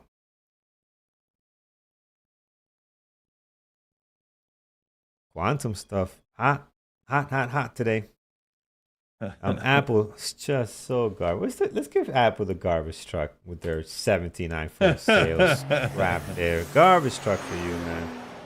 You're just brutal. You're probably taking somebody's money here with all this choppiness.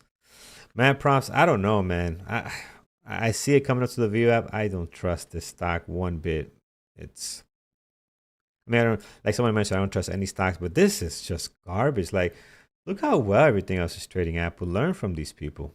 Learn from Tesla. Learn from QBTS. learn from these other stuff. Learn something. Come on, man. Oh, wow. Are you guys in? There's like 4 stocks in our watches today that are just completely on fire. You guys got to be in at least any one of these. I mean, it's just amazing. Amazing, amazing. Mike, where you're in today? Are you trading Apple? No, I'm not hating on Apple, but man, they're just so bad. All right, you're in QUBT. That's another one. Yeah. Also, quantum stock. Sure is doing the same thing. There it is. QUBT doing its thing. Phil caught PLTR. Nice, Phil. Nope, I chose the one that isn't NVIDIA. Oh, you chose NVIDIA. Yeah, it's grinding slowly. It's making you wait. But it is holding on to that 9 moving average. My first green trade this week, PLTR, very nice. Tesla finally being a friend, being friends with you. Nice.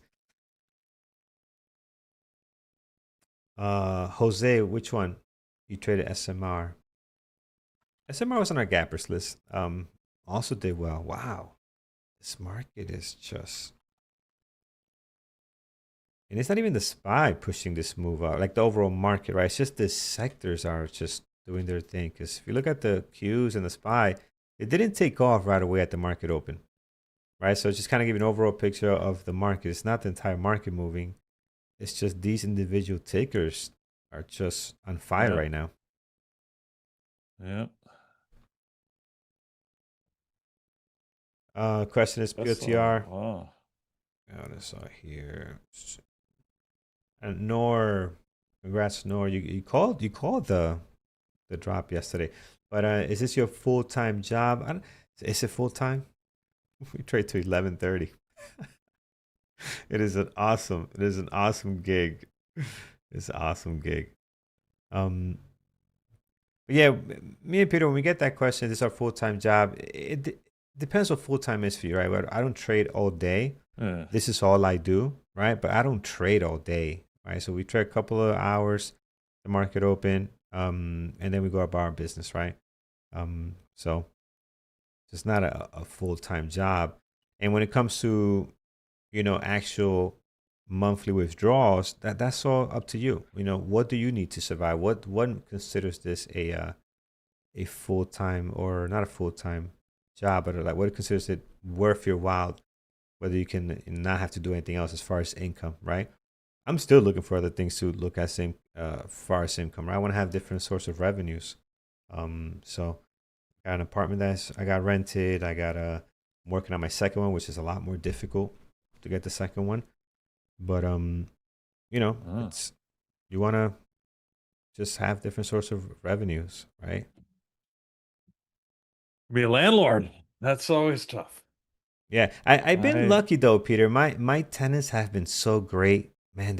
I had 3 tenants so far, because I got this. I originally lived in that condo, 2013. I bought it, and then I moved out of that to a house, and then I just started. I said, let's keep the property, let's rent it out, right? So I'm just doing a lot of that, and I've been lucky, man. I've been lucky with all my tenants. Have been great. They pay on time. They don't destroy the place. So I've been lucky because I hear horror stories from other people, and when I tell them I'm doing that, like, oh, really, you doing that? Oh man, you sure? Why not just take that money and put it in this? And like, it's and yeah, and the value since after COVID. Oh my goodness, it is crazy. Well, yeah. Oh, dude, it's just insane. And I'll give you the numbers. I don't care. I bought it at 180, Peter. It's a 2-bedroom condo. Yeah. It's at 326. I There guess you it's go. ridiculous. I mean, obviously a that's lot where has you- happened, but Yeah, that's where holy you can refinance, take the money out to buy the next one. and yeah, you build the Ponzi scheme in Yeah. real estate. it's just wild. I live in New Jersey, North Jersey, Bergen County. Are we getting pulling back? QBTS pulling back, POTR, Tesla, Apple. So just to wrap up that question, don't think of trading as a thing that's going to replace your job. Think of it as a source of income. Start part-time.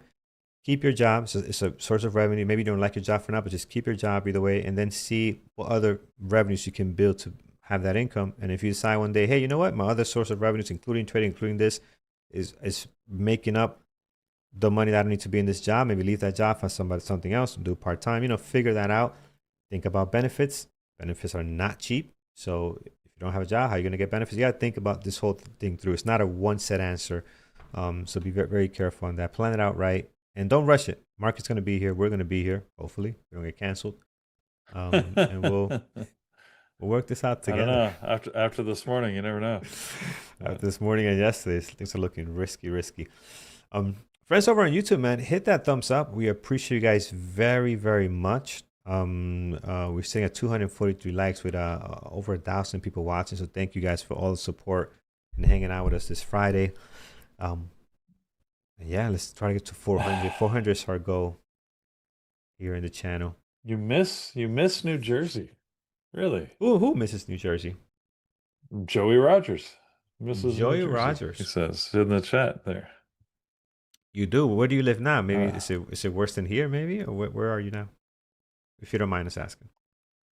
And Beth, go ahead, ask your question. No. Absolutely. You have a question. You're new. That's not acceptable. We don't take any questions that are from new people. What is wrong with you? He's kidding. Just kidding. He's kidding. I'm kidding, Beth. I don't need anything else to get canceled. No, we're that's what we're here for. Ask your question. Oh, beautiful, Terrence. Great job. Peter, the question is, what's the best way to know when a trend is coming to an end? There are many ways, right? Oh, yeah. Yeah, there are many, many ways. Peter, I'll let you take that one. Look, everybody's got sort of their own favorite as how do they know, right? Sometimes you can use bands like Bollinger Bands to say it's at an extreme of a level. You can use other things. I like volume. The best way to tell when a trend is ending, in my opinion, is if you get a big spike of volume out of the blue, right? It's probably that immediate trend is ending. So a good example that I don't see many this morning, but if you can put open up on the screen there, Carlos, when you got that partial down at 9:45 at what is still the low of the day, right down there, look at how big that volume candle is. That volume candle is in fact even bigger than the open candle, which is rare. Usually the first candle of the day is the biggest one. But you can see when you suddenly got this giant volume, 2 to 3 times what the volume was in any other given minute, it's probably a good sign that trend was coming to an end. And sure enough, it basically did, didn't it? Right there. Yeah. Yeah, So stop me that's out. how I like to tell. Now there's other ways, but that's what that's typically what I prefer. That's my preferred method. And that's a good one. And you have moving averages too. Some people that, like, for example, if it's holding on to the 9, they're okay with it. Once it loses the 9, the 20, that could be a sign of it reversing if the moving averages start kind of bottoming out or curving, right? Let me see one of the ones that are high flying. Here's POTR.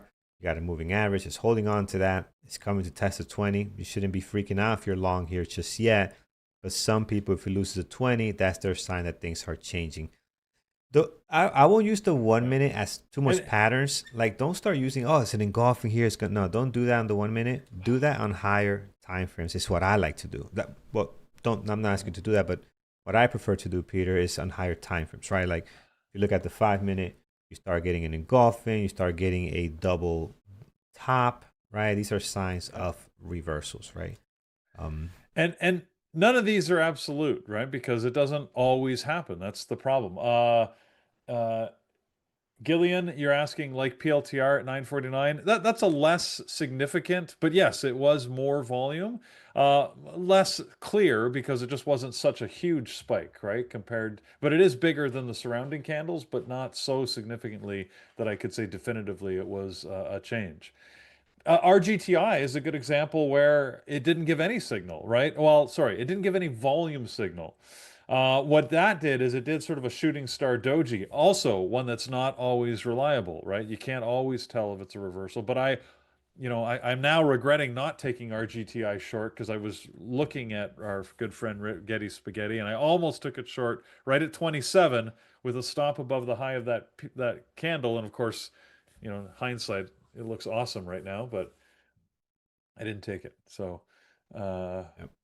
I don't know if you've got that one, Carlos, Which one? RGTI, but you can sort of see Yep, how yep. RGTI, how there's What? no Where? volume there, Mm. but you get that candle right at the high of day that it spiked over Doji. 27 but couldn't hold it. That spinning, well, sorry, that shooting star doji is what often people Mm-hmm. call it. By the way, if you're new, I'm going to use the term like a shooting star doji. Some people might call things a hammer. There's different terms for the exact same thing. And that's one of the Mm-hmm. things you're going to run into in trading.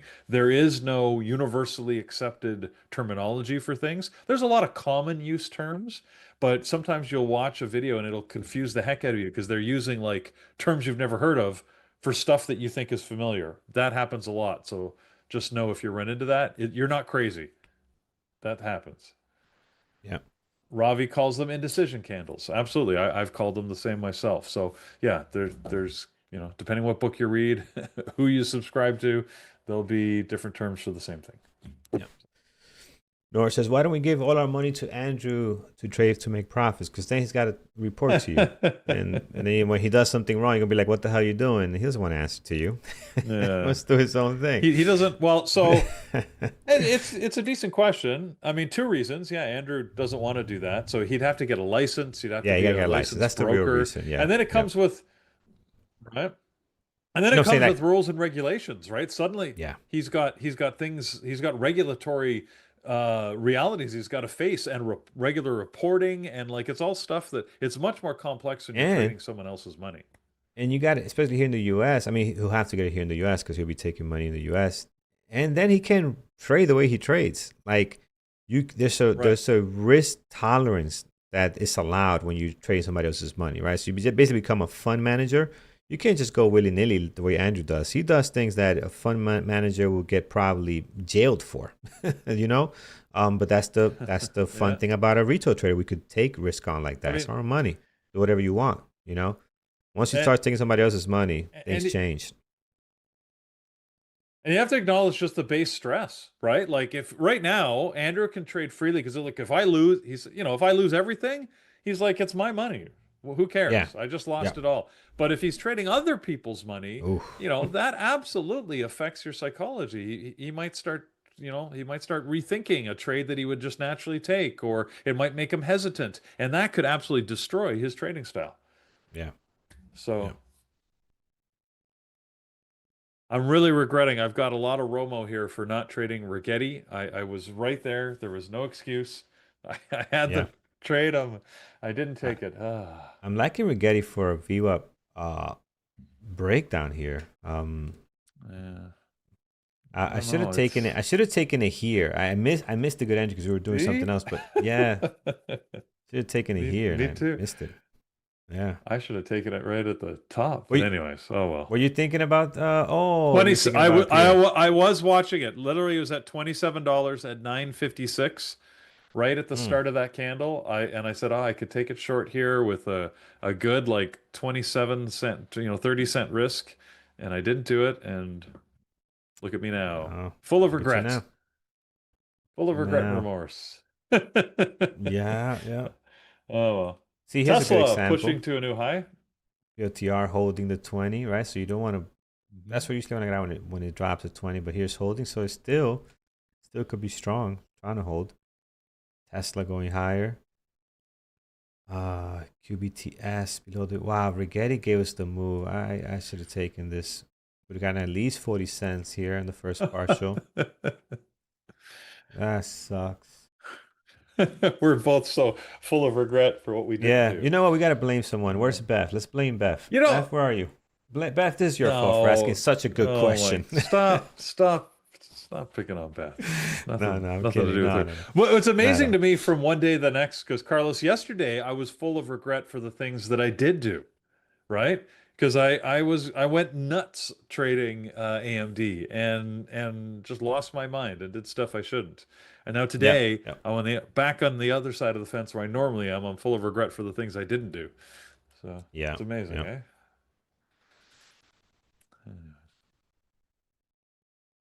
Oh, yeah, Rigetti turned out to be pretty good. QBTS still above the VWAP. If it loses, it could be an opportunity. Apple is just doing Apple stuff.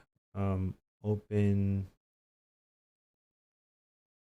INTC, IonQ also above the VWAP. This BREA thing coming down got halted earlier and just kind of slowly dropping. That's our risky stock for the day today. What else? What else? Anyone see anything coming up towards the VWAP? No, I'm out of open. So we took partial here, another one here. This was a good partial, 975, right? So that was a good one. And then we got everything out here. Still not even at break even. I just didn't want to see it go above the previous day close. So not a bad trade. Not a bad trade.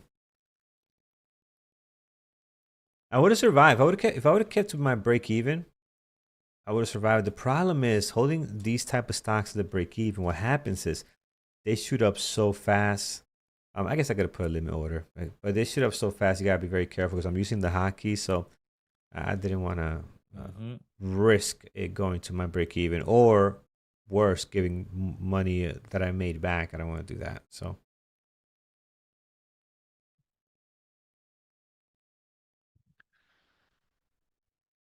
yeah, I'm waiting for POTR to come back down to the VWAP. I'm waiting for RGTI already dropped the VWAP, but QBTS. If any of these other ones drop the VWAP and we get our move, our VWAP breakout strategy or breakdown in this case, yeah, I would look to go short, but it looks like their QBTS is using the VWAP as a place to bounce. Rigetti went a little bit lower, but it's trying to use this level here as a place to bounce. So maybe they're not ready to give up this bullish rally they've been on today.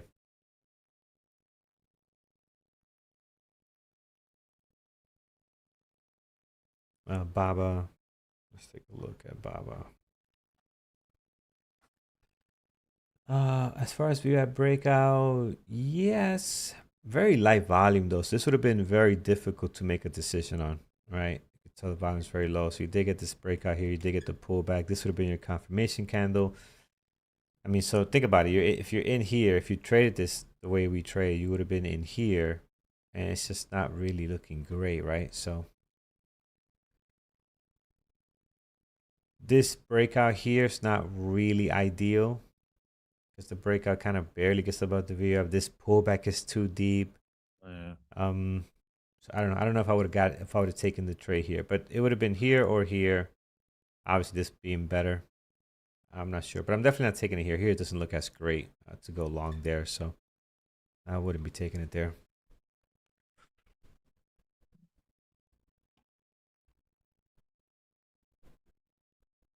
QBTS. And this is the other side of trading. We just wait, kind of like fishing. Yeah. Gotta enjoy the process of waiting, and that's kind of that's kind of like what this is. This has helped. I was emailing someone. Someone emailed me. And they said, they're trading well. The pre-market show has helped them because they're more calm. And there's and I get a lot of emails like that, which is awesome to know that other people are being helped by the show. It's great. But this helps to be on the mic, talking to someone, hanging out with our friends. It helps not to just sit there bored and take trades. So right. there is some benefit for us too, Peter, to sit here, right? Oh, absolutely. And also at some points we're held accountable too, because you don't want to just be taking trades that people are watching like, what is this guy doing? It's not even part of his strategy. What's wrong with him? What's wrong with this guy? Let's Yeah, cancel him. that's right. Let's Yeah, cancel that's this right. Why guy, am I you know? watching? Why am I watching this guy? He clearly doesn't know what Yeah, he's I don't doing. know what the hell he's So doing. you Yeah. know what? That's why. CRCL popping up right now. Good sort of sudden move here on Oh, volume. So here's yeah. a good indicator. Remember I was talking about the volume, Beth? So take a look at CRCL right now. So is the move over? Well, I don't know. Like it got volume, big volume candle, right? Bigger than the open candle. Just happened a minute and a half ago. So it could mean that the top is in and then CRCL is about to reverse. There's no guarantee, right? Like you don't know. But it looks to me like it's sort of losing momentum. It put in that sort of exhaustive volume, especially how the volume built, and then it put in almost like a climax there, and then it's done, and it could now drop. So, good example of it sort of playing out using that volume signal for a reversal. Again, I've got no guarantee, right? It could go higher. It's not enough for me to take it, frankly, but just wanted to give you an idea of one that's actually, happening right now. Good buddy Jim, looking at a double bottom on MU is setting up on the 1 minute.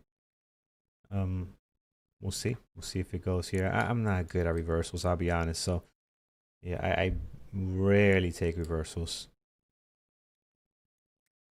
Jim, you still trading from the boat? Jim is the one that sent us the video on the trading station that he has on his boat there. Very nice. Yeah. Was that his? Yeah, that was pretty Yeah, cool. it was Jim. Yeah, Jim. Yeah, he sent me the video. Pretty nice.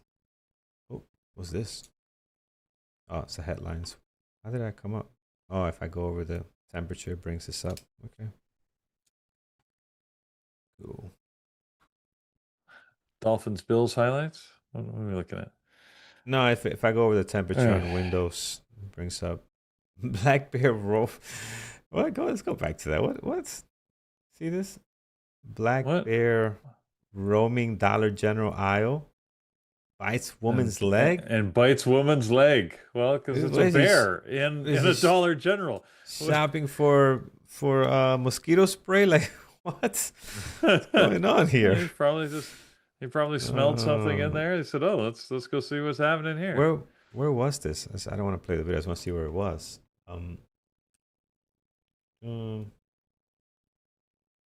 Oh wow. Customers got more than they bargained for at in New Jersey. Oh, it's my state. I haven't heard of it. New Jersey. Where in Jersey? Wow. You got bears in Jersey? I actually wouldn't have thought that. It's a small one too. Oh, look, it's a tiny one. It looks so big on the other thing. It's like a little thing over here. Watch. Look at this. It looks huge there, but if you look at it, who's just recording? Like, yeah. What are you doing? Just look, see there it is. hanging around in front of the directed bear. him outside. Yeah.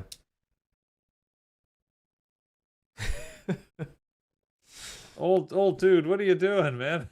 It's I don't know. All right. A baby. So, guys, look at CRCL. I guess I should have taken the trade. Look at that. We called it. Volume spike at the top. There it is, baby. Yeah. Yep. We do know what we're doing. We're a real boy.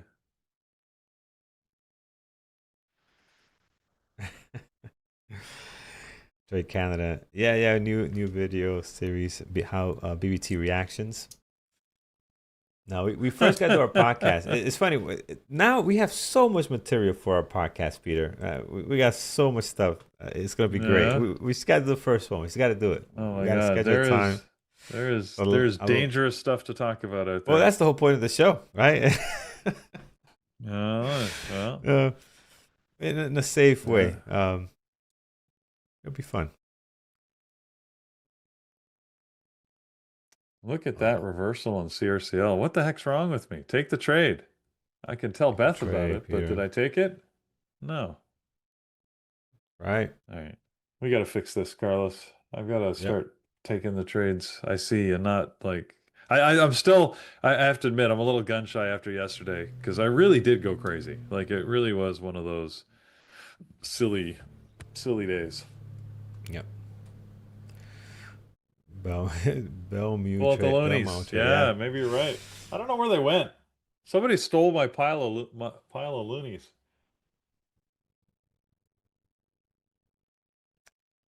Oh, Apple doing nothing. Apple doing nothing. Tesla. I need to doing some reread stuff. this book that's sitting here. Which one? Mastering the Mental Game of Trading. Right here. Who's that? Who's that from? There you go. That's Oh, Stephen Steve. Oh, Goldberg. Steve. Oh, I like him. Yeah, he's good. He's good. I haven't read that book. I should pick that up. Goldstein. Sorry. No, Goldstein, I've read yeah. it. I need to read it again. No, I haven't read it, and I like him. He's we had him a couple of Have times I read on. it? Doesn't look like. Did you finish the whole thing? I do don't that know. a lot, Peter. I Maybe start the not. books, I don't finish them. I Look, do it a lot. look at this. See, look. This is Stephen Goldstein is someone who we're familiar with as well. Look who the Yeah. quote is from on the top of the book. No way. There you go. See, cousin Brent. Did you set that up? You had Oh, something yeah. to do with that? Yeah, look at that. Nice. Author of The Alpha Trader and The Art of Currency Trading, which are these two books that I just showed you a minute ago. So there you go. Very Look nice. at that. I didn't even realize that. I just looked at that. That's Wait, see? wait. You just noticed that now? I just noticed it now. Yeah, it's just coincidence. Funny because this retail trading area that we're in, it's a big little world, right? Like there's a few famous people. There's people around. Like even one of the most famous books, right here, One Good Trade. If you guys know that, Mike Bellafiore. He's also been a speaker for us at Bearable Traders. He's come out and spoken at some of our conferences. I've had meals with them. We went and had a breakfast. Carlos, were you with us on that one when we had that team breakfast? Yeah, in New York. We had one in New York, and he went with us to did the Vancouver show with us. Yeah, he's a good guy. Good guy. It's a small niche community, man. Everybody knows everybody. We're all bumping elbows, and there's no one is better than this. It's just there's some scammers out there. Don't get me wrong, but it's just different styles of trading, right? Yeah. And so people are like, it's a shame. This is better. That's better. No, everybody's just different, Yeah. It's a shame Mark Douglas, who's one of the grandpappies of trading psychology, passed away relatively young. He wasn't that old. Yeah. Because he would have loved this era with so many people out there, trading and getting involved and working on themselves. This is the type of thing that he was talking about literally decades before anyone else was. He was well ahead of his time with his he was ahead of the curve, absolutely. Oh, yeah. So. And he seems like a funny guy. Like if you look at his presentations, you can just tell like this guy is fun. Like hanging out with him would have been pretty cool. I do think it's a shame he didn't live to see these times because he would have loved it, I believe. Oh yeah, yep. So. Open is gonna go lower, I think. Setting up here, it's just I think the fun is over. If you look at the daily here, nice rally. Well, at least over for now, right? It's still huge moves. It was a 66 cents back in July. So yeah, but now it seems like we're seeing some weakness building here. Trading in the zone. I agree, Throne. I think there's a few mandatory books out there to read in trading psychology, and and there's some, and you read them for different reasons. We all have our list. I put a lot of psychology ones on the must-read list because I think strategy is something you can learn. There's better ways to learn strategy than from a book, in my opinion. But psychology, there's a lot of good books, and some of my favorite must-reads are not about trading. So. I'm going short. Not going short. I am short open. Let's see for the low of day break down here. Oh, Stop look at this. Really tight. For a low of day break. Yeah, I think the party's over. So low of day break here. Stop is like 980. I'm giving this a very tight stop. Actually, that's kind of tight. It's only 5 cents. Should be a little more. It's. It's okay. It's that's within range for this stock, actually. yeah, yeah. I would It argue. is. It is. Yeah. Let's see if we can break down here. The low of the day. The bids look great. See if we could snap it. It's gotta happen quick. If not, I'll bail. I like the setup. I like the way we just came down here. We've been testing this level. Now this can act as big support, but we've been just getting constant testing. So let's see if we can break here. This is not your typical trade, though, Carlos. No, a little different for you. Very different. I don't trade low of the days, but this one seems like it wants to go. So let's see. 980 is my stop. It's gonna stop me out, but we'll take the stop. Oh, don't do it. Go down. Go down. Don't give up. Don't give up yet. Not yet. I'm not gonna rush it. Just let the process play out here. Very close. Very close. It's taking too long, but still, here are the bids. There are the bids. Here are my bids, my friends. The bids. Oh, I hate when that happens. I put it behind the chart. Let's put it back over here. Bring this back over here and over here. Okay, good. All right, let's see. I mean, it's here. Let's munch.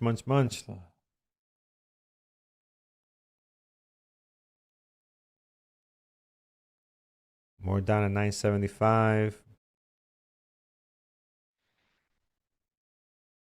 It's having a hard time. 980, I will be out of this. He's going to like 978.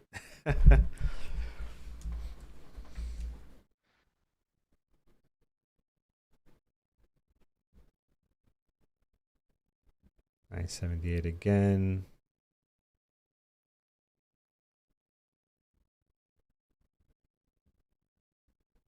$979. Getting ready to get out. 980. We're touching it. He's playing by pennies. I gotta play by pennies. Very tight stop. We didn't get our drop. I didn't want to risk much on it if I was gonna try to get that low. There you go. See, yeah. But good lesson in that, Carlos. Like, you were playing for pennies, but you stopped when you said you would, and then look, you got another 4 or 5 cents, which that's big when you're trading a penny at a time. So good thing you got it when you did. Absolutely. Yeah, I think it'll still be lower. It's probably gonna take some time, but I think this is a drop coming here. Danger, Han. So I don't know if this is a second chance to short Rigetti, because Rigetti actually went. It went below the VWAP and now has come all the way back up towards this high of days. So at the moment, this doesn't look like a short opportunity because it also didn't put any volume up here. So I'm not, the first one could have been a short. At least it had higher volume and that doji candle. In this case, I don't know what it's going to do. And, maybe it is going to go lower. I don't have, I know when I should trade. The problem is making myself do it. I get that. I don't know I get the feeling. It sounds crazy, but I've been watching this so long. I know when I should be taking a trade. I just have to make myself do it. Yeah. So on the level 2 for our new traders, so when you see a 5 or 3, you gotta add 2 zeros to this. So like that's 27,000 right there. 2,700 shares. So you add 2 zeros to this number. Yeah. That's the slot of numbers of shares you're seeing there. And when you have like a 0, that just means there's some shares there, but it's not up to 100. And when you have 1, it's 100, but it could be 150. Like it's whole lots, right? So when there's 0 there, it just means less than 100, but there are some shares there. Yeah. Correct. The old world is that. Yeah. Used to work in 100 lots, just so you know. There's a history there, right? It used to work in 100 lots. Like you could only buy 100 shares at a time. It's one of the reasons why, like options, for example, deal in 100 lots. Yep. Yep. hundreds. But nowadays, basically you could buy one share at a time. You never used to be able to, and nobody would because the commissions were so big that Yep. you're not going to pay a $30 commission to buy 5 shares or 10 shares. It'd be ridiculous. And So, at that time, Peter, 100 you're lot. you're calling them in too. So you're not gonna call the guy, hey, give me 5 shares of PLTR. What? What's wrong with you? Right. Wasting my time with this call. Yeah. You Well, know? it also was like, obviously it was focused on people with much more money. So bigger Yeah. sizes were normally what they'd buy, as opposed to now, we can trade with smaller account sizes and smaller amounts because the technology has enabled that. So in any Yeah. event, it's so yeah, just that's the history behind that, why it sort of defaults to that. You got to multiply it by 100. I think you can actually change the display, Carlos. You can show actual size in there. I've never done it. Yeah, it would probably be messy, right? Like when you have big numbers. Can Yeah, you do you'd that? have to You probably expand the can. columns, right? And I don't want to use that Yeah. much screen real estate. Let me I'm so see. used to this too. I don't know if I want to do that. Yeah. Level 2 Um, config. is there a book on level two? There might be. There's a book on everything. There might be like a booklet. I don't think you write a whole book on level two. Yeah. You could write a whole book on supply and demand. Sales. Supply and demand. Because Yeah. level two is kind of Yes. supply and demand. So you could write a book on that and it still won't be a long one. It's got to be tied in with a lot of other stuff as well. But this is a great video we have on YouTube. I'm going to share with you. Go ahead, Peter. I looked this up. I don't know if there is a book on level 2. I'm trying to think of one. I can't think of one. The thing you need to be careful of is level 2 is the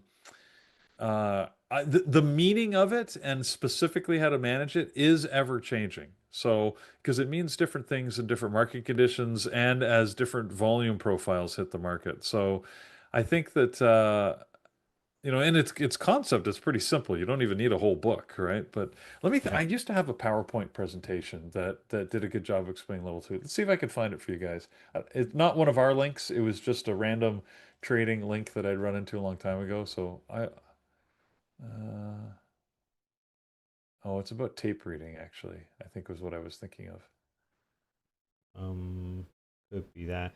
There's a video we did here way back when. I shared this before in the channel, but I'll put it on here as well. It's a presentation that Andrew, wrote up, and then I presented it, and it goes about the level 2 supply and demand and how we treat it. But again, just like anything guys, level 2, right? It's just one indicator. I don't think you can solely trade off level 2, but it can provide you some information of what the price can possibly do next. So I just put that link there on YouTube. My email address, carlos@beartraders.com. If you want to email me as well. Someone's asking for the email, carlos@beartraders.com. And then you can tie with price action, time and sales, a whole lot that level 2 has, right? And me personally, I don't put a lot of weight on level 2 compared to my other indicators, but it's good to know what's happening. You've been using it a lot this morning. Yeah, on open seems to be very clear. There's some stocks, like sometimes I look at Nvidia, on Tesla, on PTR, and the level 2 doesn't really give you like a bullish or bearish signal. So it doesn't work. It doesn't give you a clear picture all the time. At least I find it from my strategy. Like at the market open, the 5-minute RB, you gotta look at the level 2. It looks crazy. It looks wild. Like I don't even look at it. I mean, I look at it, but I don't get anything much from it, Now you'll talk to Paris, and the way he looks at it is completely different, right? It looks at that time in sales. So it depends on the trader, depends on the strategy. I know one of Thor's favorite books is Anna Cooling's Volume Price Analysis. It is worth reading. It's absolutely worth reading to understand, how volume flows through the market. Look at that. Her perspectives are focused on longer term trading rather than intraday, but it still applies. Yeah. So I was going to show you a big order. It's like 10,000 shares at 970, and you can see here on open the price did drop to that. That's clearly a nice big order down there. So we did drop new low for open here. Did you consider jumping back in, or? I was considering, and then I ain't gonna lie, Peter. I looked at P and I'm like, all right, I already gave a little bit back, very tiny back. I don't want to keep chopping away at what I have, because that's it could end up happening. No, Like you could keep chopping away what you have, and Yep. these stocks could be tough at times. So, especially not on a strategy I don't even trade. Like I'm just, I'm aware of the low of the day, but I don't have like a trade book on it. So definitely don't want to risk more money. I tried it once, didn't work. That's it. Leave it alone. I'd rather look for a VWAP breakout, which there's none because everything is away from the VWAP. So that's why we haven't traded anything else, guys. Everything's away from the VWAP right now. So reversals will be coming in handy in a minute here. If things starts getting toppy, OTRs looks there. QBTS coming to test the high again. Rigetti, same thing. Did test the high, actually pulling back. So could be some good reversal opportunities coming up here. Could be. NVIDIA. Oh, I like NVIDIA here. Where's NVIDIA gonna go?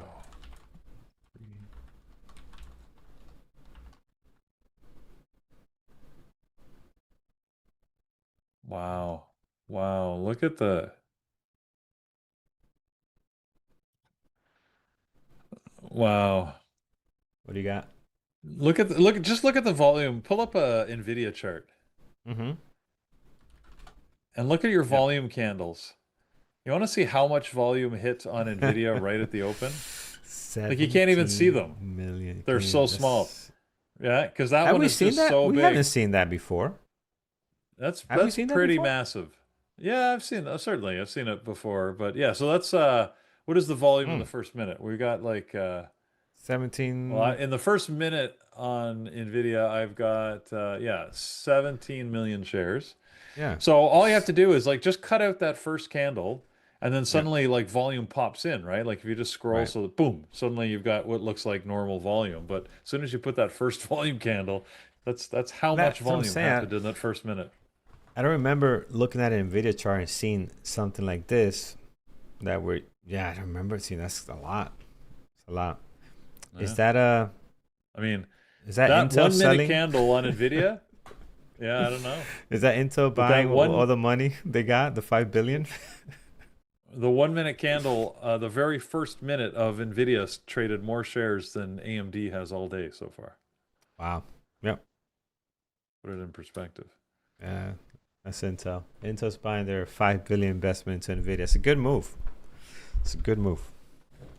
Give the money back in the stock. All right, what else? What else we got going on?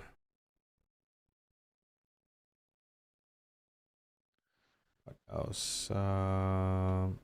Apple's breaking the VWAP after rejecting here. We won't have a bias. Let's see what it does if we can get our move here. Friends, we're going to give away soon audiobooks. Let's give away audiobooks. I got copies of Andrew's new books. I still got a few I got to give out, so we got some new ones. If you have not received, I sent out tons of emails yesterday, so if you have not received your audiobook yet, I got like 10 more emails to go through.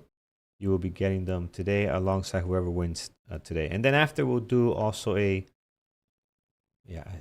always make the same mistake. I announce it, I talk about it before I open the giveaway, and then people just go crazy. I gotta not say anything until I open the actual giveaway, and then say it. Oh, look at that pop! AMD. Okay, there it is. Giveaway is open. Let's collect those names, and then we'll give it about 10:40. We'll do it. So just hashtag BBT gets you in there. We'll give 5 audiobooks of Andrew's new book. And then later for Lambos and Garbage Trucks, we're giving 1 monthly elite membership for Lambos and Garbage Truck membership. So Andrew wants us to do that every day. 1 month elite membership. Okay. Yeah, so we'll do it every day. Okay. Yeah, yep. Wow, that's a lot of giveaways. Okay. Yeah, what about Brian's book? Brian's book. You know what? We'll do Brian's book when he comes on. Is he coming on?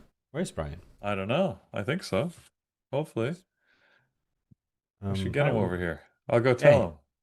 he gave me 2 books for Andrew's book, Andrew's options book. So Hey, Brian, awesome. if you want to join us on YouTube, we're thinking about giving away your book. We figure you should be there for it. Yeah, he should. I want to bring his costume. He still There you has it go. on. He does. Okay, good. Yeah, let's bring Brian in here. Very nice. Sure. Can you do that? What? Hold on a second. Carlos, can we get Paris in here too? Have a whole party? It's Friday. And stream into chat? Yeah. Why Yeah. not? Let's do it. Can I give him what? I can give him no. Yeah, the give him Zoom? that link. Yeah, give him that Zoom link. Yeah. All right. One sec, Paris. We'll hook you All up. right, we're having a party. We're Very having nice, a very party. nice. Carlos, you were trading PLTR. No, I wish, man. I traded open instead. I wish I would have traded PLTR, man. PLTR was nice. So many great stuff today. Yeah, book of spells. Yeah, I had a I had a good day today. Mhm. I think I'm going to have to wear this hat every day. Trading a witching day. Over on YouTube, we gotta give Brian a thumbs up for this hat. This is awesome. That's awesome. The green hair. I think it's a good look. It is a good look, man. I like it.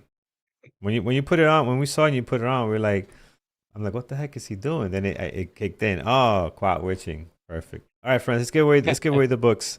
I'm gonna give 5 Andrews and 2 from Brian. So let's start with Andrews first. This is a copy of his new book, so we'll do 5 giveaways here. Here we go. First winner, Cigar. Congrats. All right, let me make sure I got this here. Isaias Velasquez, congratulations.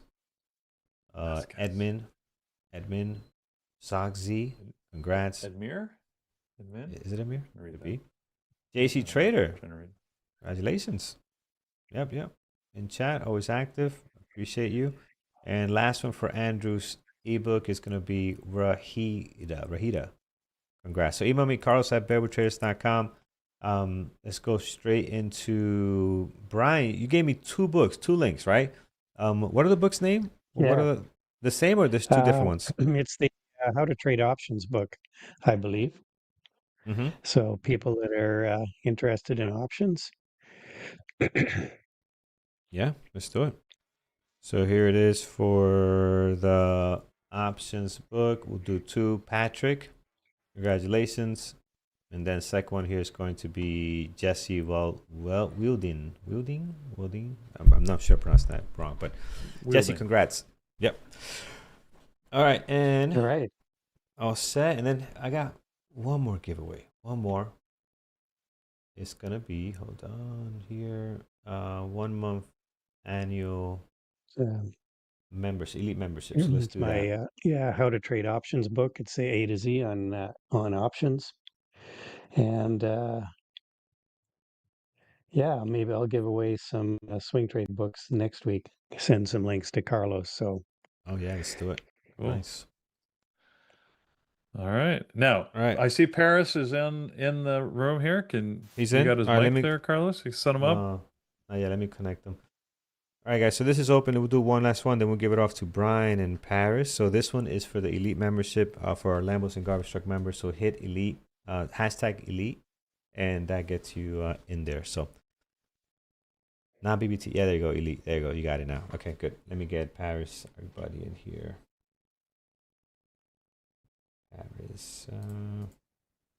Paris, how are you, man?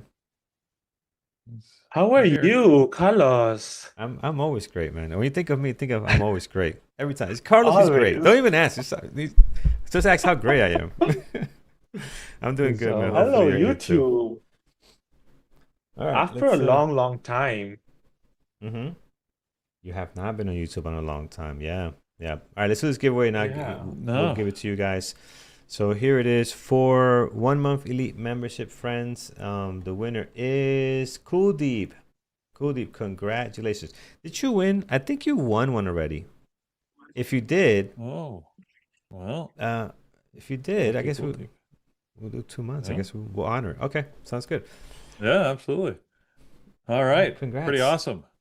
Welcome. Paris, looks like you had a good day. Not on Tesla, though. Tesla wasn't treating you nice, but it looks like NVIDIA was your friend today. Yeah, Nvidia was my friend today. So Nvidia worked out really nice. I'm still short Tesla. I'm currently short Tesla. It might work out in my favor. My average is 427.83. So if this drops, we would be in a lot of money. So if that works out, Uh, so I'm still short Tesla. Let's see if it goes to 425. That would be fun. But it's been consolidating just above the VWAP. We want to see a loss of VWAP. So let's see if we get that. I think the market's helping you out here. The Qs and the SPY just kind of just rolled over basically. Um, SPY's back. SPY is at sort of low of day right now.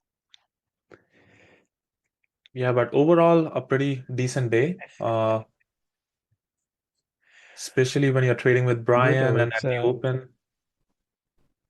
Umberto. This is the quadruple witching day. So this is when a bunch of derivatives all expire on the same day. So, you know, options, futures, they all commodities, they all expire on the same day. And the theory is that a lot of the options and futures are sold by market makers. And when they sell those positions, when you buy a call option, a market maker is usually the one that's selling it to you. So what they do to make sure they manage their risk is what they do is they hedge. So they take positions. I would say sort of opposite to your position, and so in theory, all these hedges that they've had on all these calls and futures, they all sort of come off today. And because options is becoming such a big, these derivatives are all becoming such a um, big influence in the market. The level of trading in options has increased like 30 or 40% over the last year or two, whereas stocks really the volume hasn't really changed much. So you can see more people are trading options, so options are becoming more influential in terms of determining the price of where the stocks go and the indexes. So there's something like I'm just looking here. There's something like over $1 trillion of hedges that are going to that are getting unwound right now, or have been over the last day or two, and into today. Therefore, the witch's hat.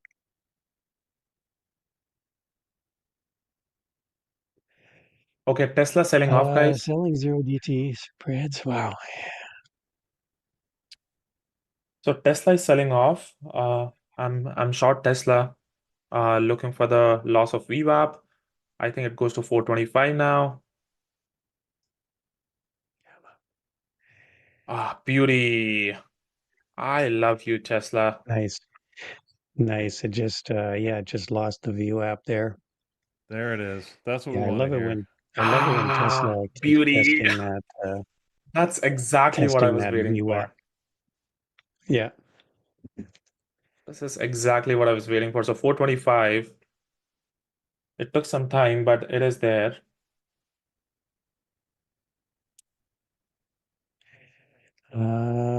Which side of the trade are you thinking on for spreads? The zero DTs. Anybody take that Tesla trade with me, guys, in the chat room?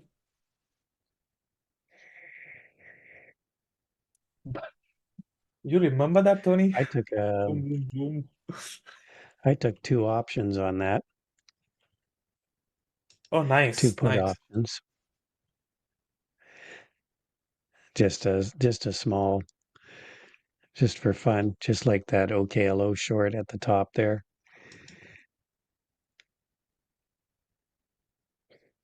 Speaking of which, I probably should cover it.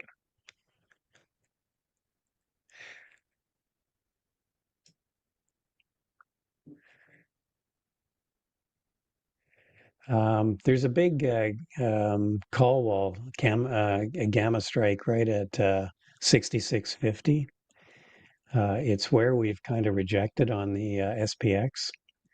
So I guess you could, if you wanted, that would be a good bearish bet using a call spread. So sell 6650s and then maybe buy something higher, 6660s, and you'd have to look at the, you know, how much you're risking versus what,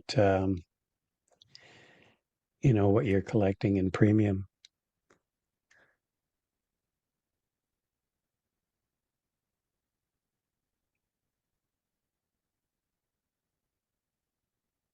Beauty, Tesla.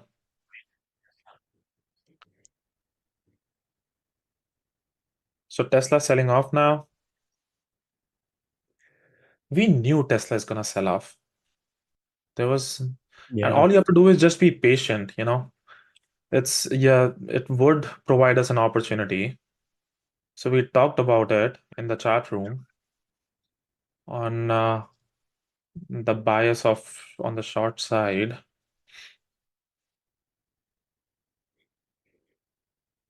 So now let's see, it's at 420, 450, and 421 is the low of the day. 421.72.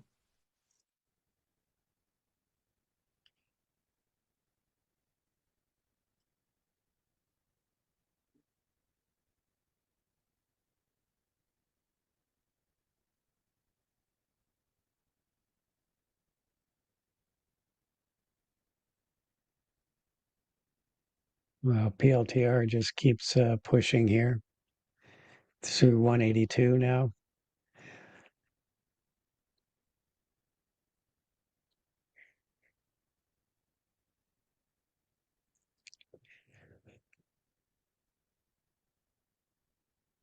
So the two trades I did today was PLTR on that breakout and OKLO. It took a while for me to get into OKLO. I had to wait for that pullback at R4, 114. Oh, look at PLTR, it's still ripping. Yeah, SPY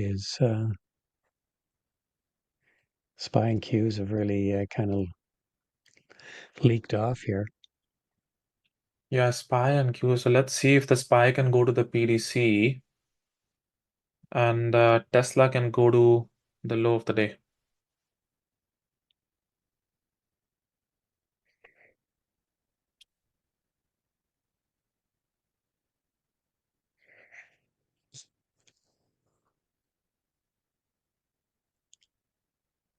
Well, you could look at Tesla's pattern on the chart there. You can see how it kind of actually, on a 2-minute chart or on a shorter duration chart, it kind of made a really nice head and shoulder pattern, um, which is a sort of a classic setup for a trade to the short side. So you had your left shoulder going up to about 10 o'clock, and then Tesla tried to push higher on the day, and it kind of did, but it immediately pulled back. So that told you that the buyers didn't have the chutzpah, whatever you want to call it, Yeah. to push this, and the sellers really stepped in and leaned on it. So it pushed it right back down into that where it broke out from, and from there you kind of made a right shoulder, and then it's just started losing the moving averages. sort of consolidating sideways, but at that point the trend was down. So when you have an area of consolidation like you had from about 1020 to about 1040, you knew it was going to break one way or another, and the trend was, to me, the trend looked like it was going to go lower at that point. I agree exactly. That's exactly what my thesis was as Yeah. well.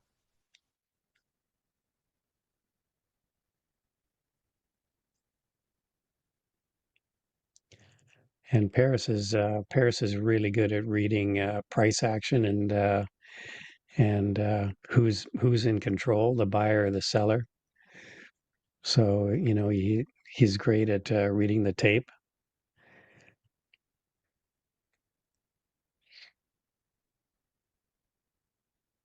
Whereas I just look for these pattern setups that more than reading the tape.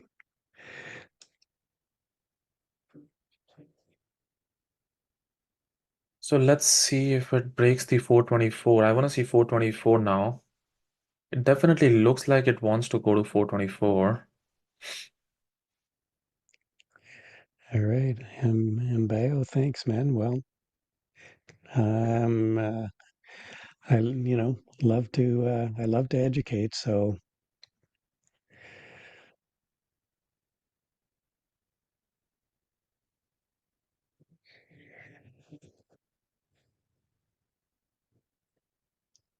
one of my great, one thing about, and I was going to mention OKLO.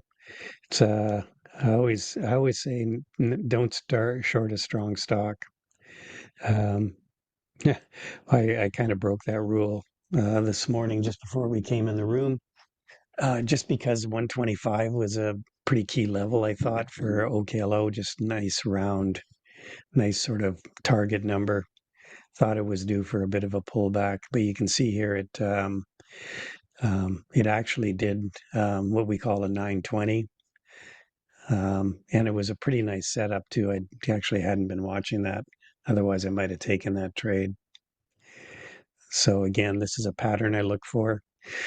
OKLO just strong all morning, right up to about 10:30, and then we had a little bit of a buyer strike. Sellers wanted to take some profits after that big run. So we had we had the 9 and the 20 EMA moving up. This pullback, we broke through the 9 EMA, came down, touched the 20 EMA, and then bounced right back up. So that's our 920 trade setup. That's a pretty classic pattern right there. Tesla's still looking weak. Yeah, Tesla looking weak, but something came on the time and sales. There's a lot of orders coming in, even on SPY. SPY got a bump too. I don't know if there was a news or something, but I could see it on the orders. A huge flurry of orders came in, but they're not able to decide if it's a good thing or a bad thing. SPY has popped up, so so I Yeah, took some I bigger used to do. partial at 424.50. Uh, I took a 33% partial at 424.50.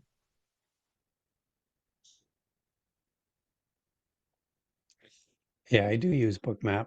I'm looking forward to when we have um, our similar trading platform, our trading tool set up on Trading Terminal. So I think Andrew said it's coming into September. So Apple, see what Apple looks like here. Apple's got a big order at 245, 250,000 shares.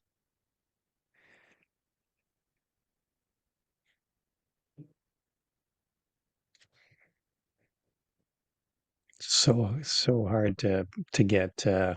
Tesla's been so strong. It's just there's just buyers that always seem to step in. Yeah, I agree. And currently, that's what when the flurry of orders came in, that was a change of character for Tesla. That's why I took a bigger partial. But I'm now thinking if it's a good area to add more. I'm adding more on Tesla. I added more on Tesla for a drop.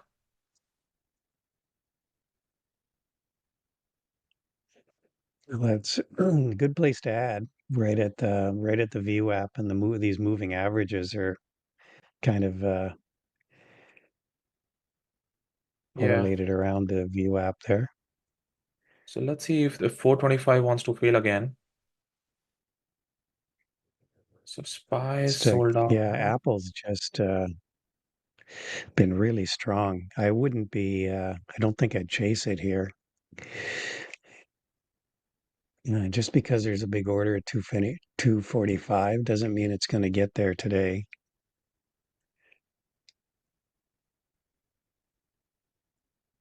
So if That 425 pop on the fails, SPY was your. Oh, beauty. What a ad it turned out to be. So now let's look for yeah, that was 424. nice. Yeah, Beauty, 423 beauty, is our 423 is our three.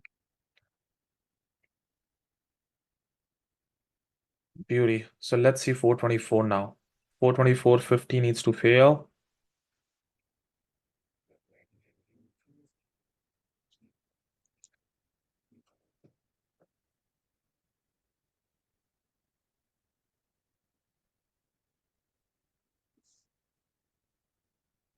Slam it, slam it, slam it. Break this 424.50. 424.50 is holding pretty nicely though. I would give it to that. Like the buyers are holding up nicely. But if that drops, it's gonna be fun. 424.50 is definitely a buyer, guys.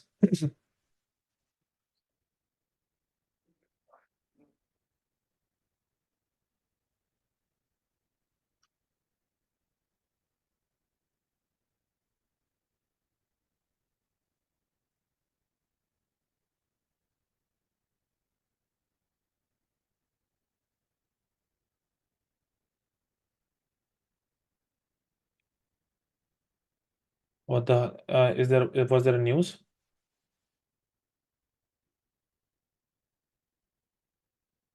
Was there news? I didn't. Wow. OKLO is now is ripping higher. This is why you'd never short a strong stock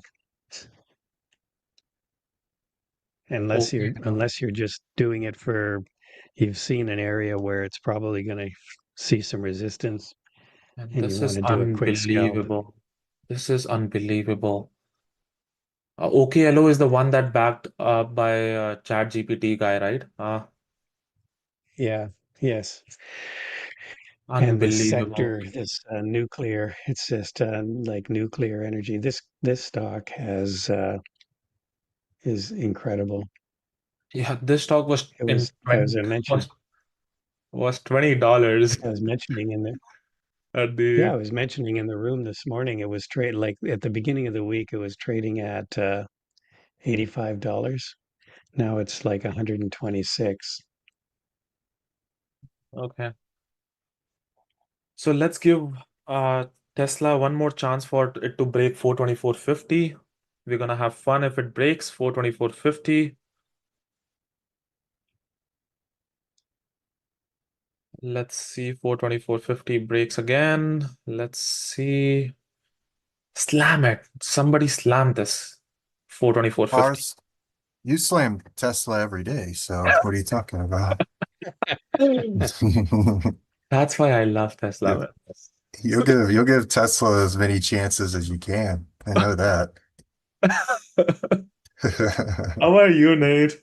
Good. How are you, brother? I haven't talked to you in a while. Yeah, yeah. It's been long. You're coming to Thailand, right?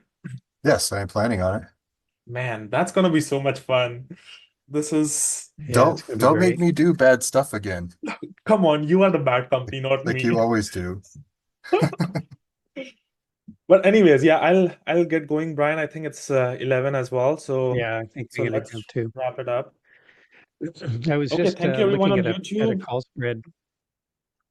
Hmm. Perfect. Are you Yeah, are you also gonna looking at a wear call that spread.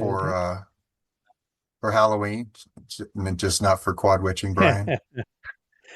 No, That's I've got what they call it a tickle trunk. I've got a trunk full of stuff. I haven't have to a decide. tickle trunk, huh? So that's what it's called. That's like a trunk full of full of stuff, full of costumes. That's an old There Canadian goes show, isn't Tesla it? Mr. for Dress Up? yeah, exactly. Okay, so All right. 424.50 broke, guys. So we are gonna be fun. So Yeah. 424.50 broke. So 424 is coming. So oh yeah. So thank you. Nice. I love you, Thanks, Tesla, guys. man. There you Okay. go. Take care, guys. That's what I was that's what See I you, was looking Paris. for. Okay. See you guys. Have a good Okay. day and Thank a you. good weekend, everyone on YouTube. You can check out my swing trade video on the weekend on YouTube. Just search me under my name. And yeah, just a recap of the week and some stuff I'll be watching next week.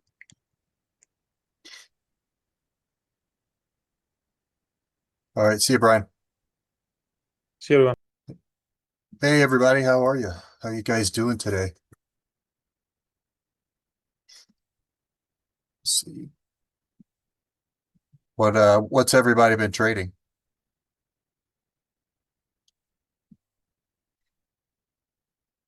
Hey, Samir, how are you?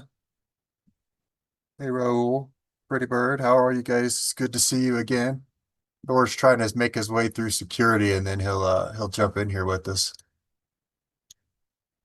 And then I'm gonna see if he'll announce something when he gets here, because we got some confirmation on something that's really, really exciting for you guys. So I want to see if he wants to go ahead and announce that for you guys, or if he wants to wait a little bit. Uh, Munir, I don't know if Brian has his own YouTube. I'm not sure if he does. Brian's last name is Pezim, P-E-Z-I-M. You're an Apple. How's it going, Falcon? Actually, I don't have all my charts up. I've been trying to run a little lean on charts, but let me just go over here. It'll be easier.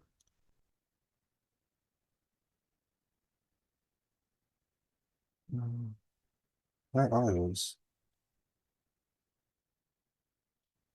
Let me bring up my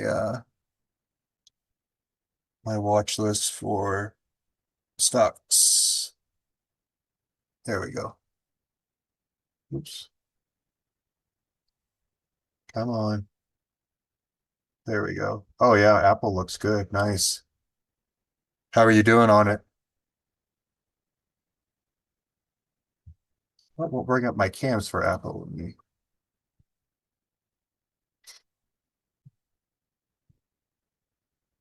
What do you guys got planned for this weekend? Anything fun? Oh yeah, look at that R4 breakout. Yeah, it just didn't call it. I'm surprised it didn't call it counter trending. That's really nice. That's a good test. Nice hold. Let's see. Oh, he does have his own YouTube? Okay. I did not know that. Tesla short, so you in there with Paris? Paris absolutely loves Tesla, and he's loved Tesla ever since I have known him. It's pretty funny. He has made a career off of trading Tesla. He may trade it better than anybody else out there. Let's see, because I have not taken a trade today. I've actually kind of taken today off. We have family coming into town, and I'm just filling in for Thor until he can get in here with us and have a little fun from him. NADA, a ticker. Um, I'm not sure about that one. Is it? NADA. No, I don't show it, but I am interested in in M2K. I've been kind of watching this one in this area. I don't know why I didn't call the play on here. I called it on one of my other charts, but I didn't get it called on here. And then next week, I'm going to try to start bringing you guys some looks at, oh, come on. Some looks at Atlas. So hopefully you guys will want to see that. It's pretty sweet. It's really coming along.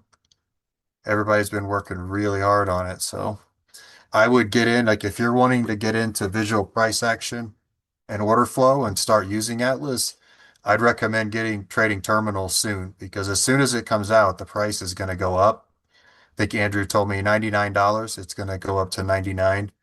So, you'll want to get it once you start seeing it and seeing everybody use it. I feel like you're gonna want to get it. Let's see. Getting alerts for, yeah, nothing really coming on. Let's see. PLTR.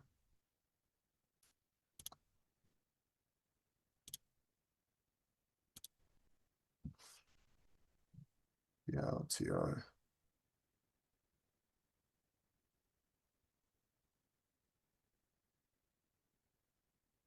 There's a nice fade right off R4.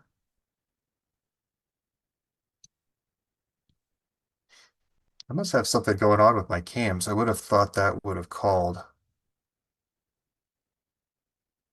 Yeah, this looks nice. Let's see what book map. Yeah, that would have hit my entry model really well. How are we looking? Looking pretty bullish, but we do have a ladder building to support the move. So I wouldn't expect this to reverse all the way through the bottom today. But we do have a ladder here. Let me see how well that's filled in. It's not too bad. We're filled in better to the top side, but if we could fill in a little more down here, I mean, let's see, 179. Trying to see 179. What else do we have? What is going on? We just updated this thing. So 177, that might be a stretch. We're getting to like 179.50, 179. It's kind of like where I'd expect that maybe to fade through. So it looked like on the 5.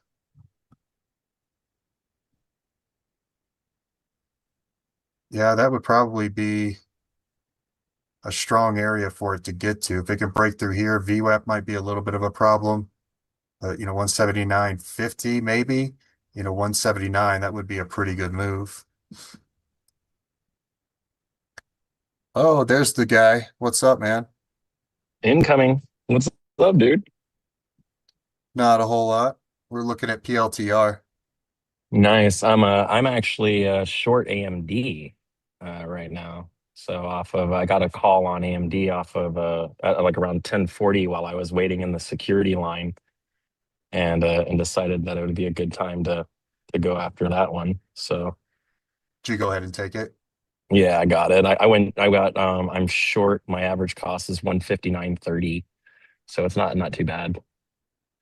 I was telling everybody that we got some exciting confirmation recently, and I was wondering have you told everyone on YouTube what I have not told everybody on YouTube, and I think it would be I think I know what you're talking about, and I think it would be Mhm. awesome. But I'm not logged into YouTube yet, so while I'm getting logged in, why don't you go ahead and give Oh, yeah. everybody a little bit of update on what the exciting news is? I think you could make the announcement. Yeah, so AlphaMind, Steve The Goldstein, the Steve Goldstein. Oh, the AlphaMind, yeah, sorry. the Alpha Mine, yeah, that's right. The Not The just any. AlphaMind. Steve Goldstein, trading coach, is he a psychologist or I don't. He doesn't have a doctorate, but he is. So yeah, let's just go with performance coach. performance coach.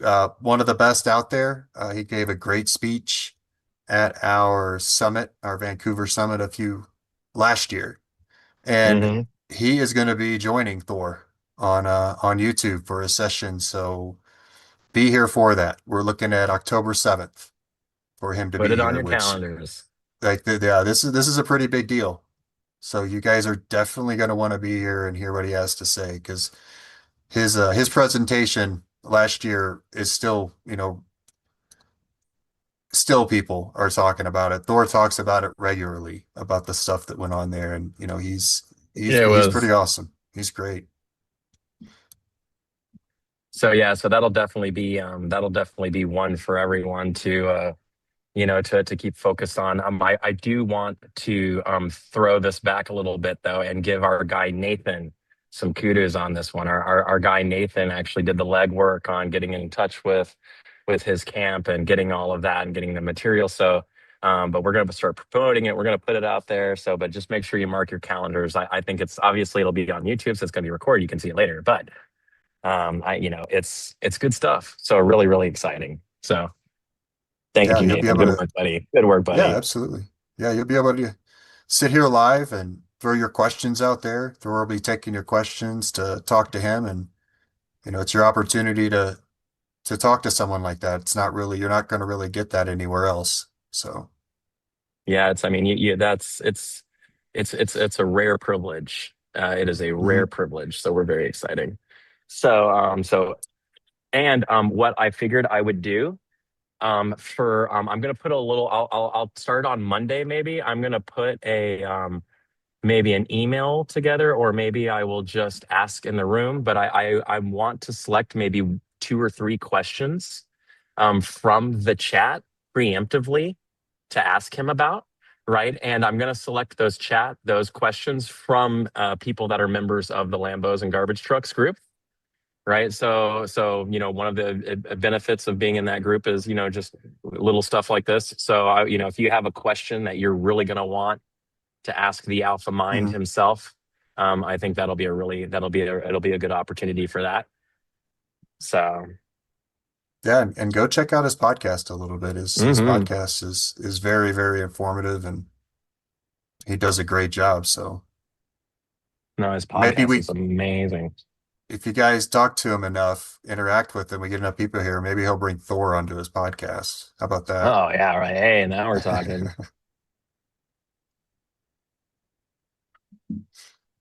We all have hopes. High hopes.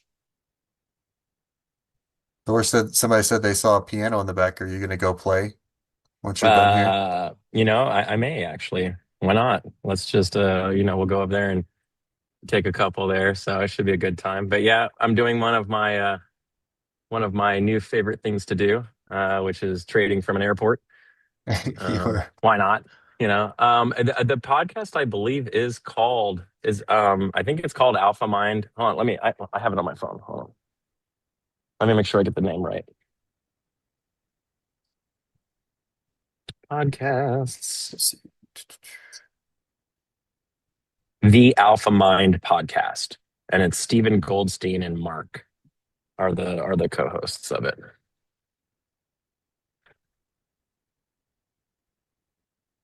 Hey, good stuff, Beth. Glad you got your trades in for the day. Get your day rocking and rolling. So for me, Nathan, I only had 2 calls today so far. One was on Microsoft and one was on AMD, and both of them have worked. Oh, So awesome. the new play call revisions. So AMD called a short at 10:40 right before we started selling. So I got short at 10:41, literally off my mobile phone, right? Standing in a security line at the gas station. The rolling indicator here was still very red. So we were actually, even though we were moving up, we were actually carrying sell volume from the open. So it did look like we were offering to me. So I went ahead and hit short there. I ran my stop above R3 since it's a lower wide range. Hmm. I ran my stop above R3, just above it. So it was 250 risk on this one, and I'm making a run. I'm going for, since I risked 250, I'm going for S3, which will give me about a G. Give me a G at S3. Nice. I like that. Give me a G at S3. Come on, baby. No Let's whammies. go. No No whammies. big drops, no squeezies. These are so for those of you who have who have trading view, you can go and get the what is called the Camarilla pivot plays. And this is my book turned into an indicator. So if you've read my book and you understand how my system works, then you'll know how to use these. And basically, what it does is it weighs in the factors that I tell you we should be weighing into, and we do that.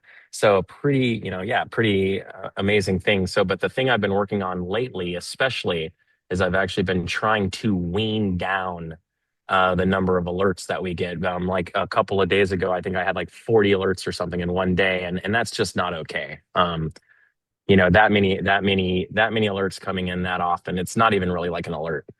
I mean, at that point. So for me, I've been working on really getting that.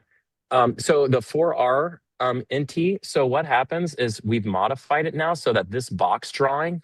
Notice how when I'm short here and my stop is at R3, notice how my 4R target's right here. So because I'm running a 4-to-1. So depending on how you want your boxes to draw, you can change that. So like if you're going for a 2-to-1, it'll give you a really big box, right? Because you can short anywhere in there and just go for 2-to-1 for the full swing. My book is an audio. Oh yeah, that's right. You can't see my screen because Nathan's screen is up. So let me message Carlos.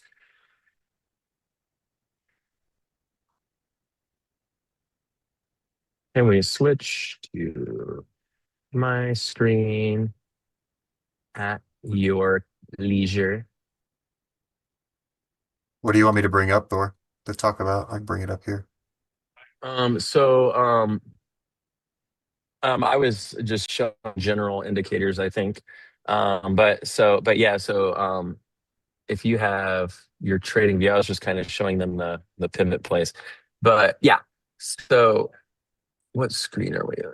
Right now we're looking at Nathan's screen. But we'll see if we can get mine switched up. But today, we got our guy Nathan here helping us out. Thank goodness. I got to have someone because when I go through security, you never know. I'm a Floridian, so crazy things can happen. You're automatically labeled Florida man is, come here, buddy. We got to talk to you just in case. Pull you over to the side. Right. So, and then the other call, so I only had 2 calls today because of that. And one of them was a counter trading breakout on Microsoft. So we popped out, we did a fair value offering. So you could have bought the reoffer and then it pushed off. It made a pretty nice move. It would have been enough to get a little money on it. But the AMD one so far has been the call so far. And AMD was very choppy at the inset. So, but this is why we wait for it to get in the right range. So we got it up here with any luck. This thing will make its range run down to S3. So, and you guys can see here, I've got my target up. So I'm in here now that my screen's up here. So now I'm here and I'm targeting here. So this one I'm going to leave on no matter what happens. I won't go to break even on this one because I really like where my entry is at. And I just don't think I'm going to get a better entry.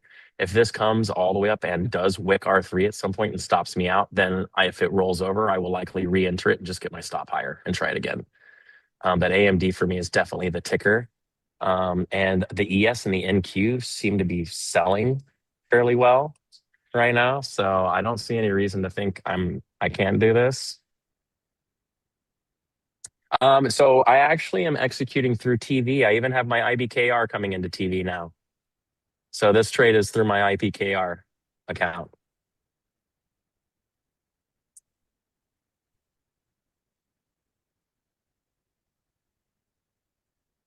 AMD's S3 price is 155.42.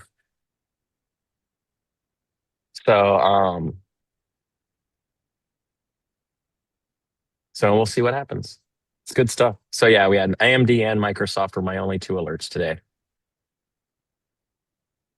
It would have been nice if the AMD one had gotten a little higher, but it was because they're rolling. Like right now, you can see like we're buying a little bit. So because our rolling number is going up. So we're definitely starting to buy a little.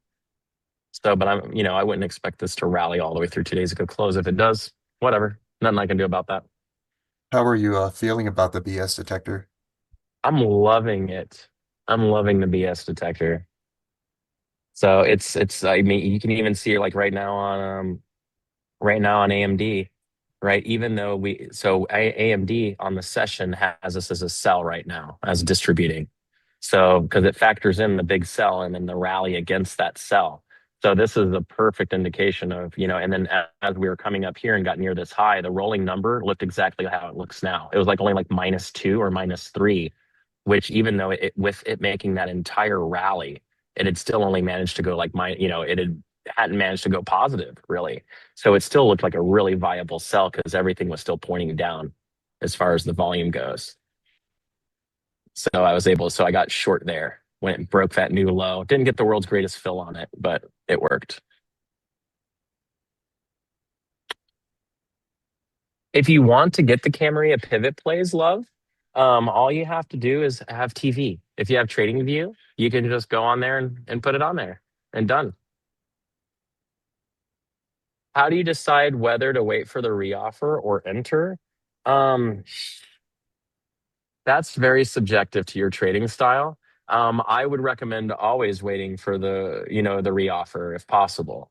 So now in this instance, it was, I'm a range trader, right? Not a momentum trader. So I'm really not concerned with these things. I'm really concerned with range, right? So we were in the right range for me to take a short on a lower, wider day. RTH data, especially, this is kind of a no-brainer short for me. So because it signaled and it was close enough and the VPA still read a sell, that's what was important to me. I want to sell when I think we're selling, right? So for me, I viewed this entire movement up as basically a weak offer. So once we got up into the right range and I saw a lack of buying and saw the willingness to sell, that was good enough. So I really don't have as many factors, I think, as some people would actually think for my trades to get in and out, to get into them. It's the Camaria system works very, very well.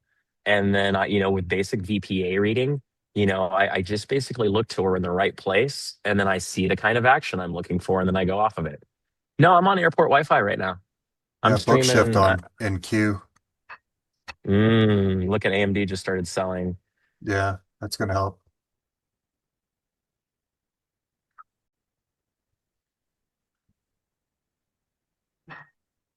Kind of a fun song on the background. But yeah, I'm on airport Wi-Fi. I'm not on Starlink. I'm not a baller like Andrew. I'm not on the top of a mountain right now with like Sherpas building me a tent with Starlink running and 2 monitors. And he's such a baller, man. Hey, What a he still does baller. that stuff, and then he's still trying to be here for everybody too. I mean, He's amazing.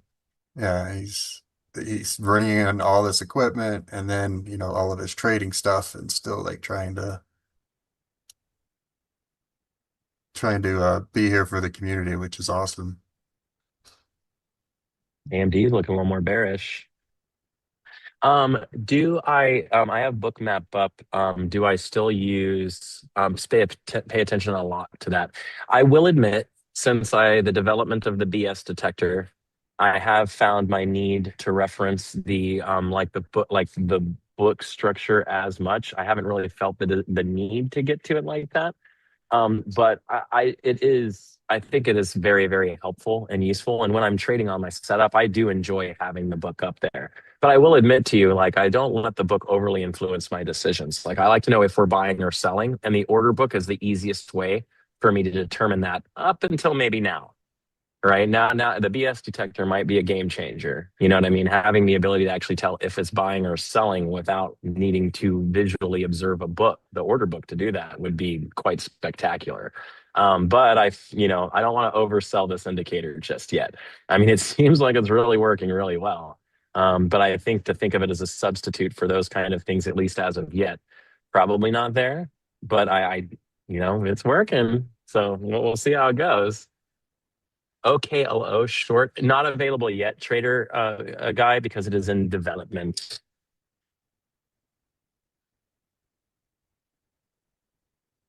It is an invention. Your mind, baby. I know, my brainchild.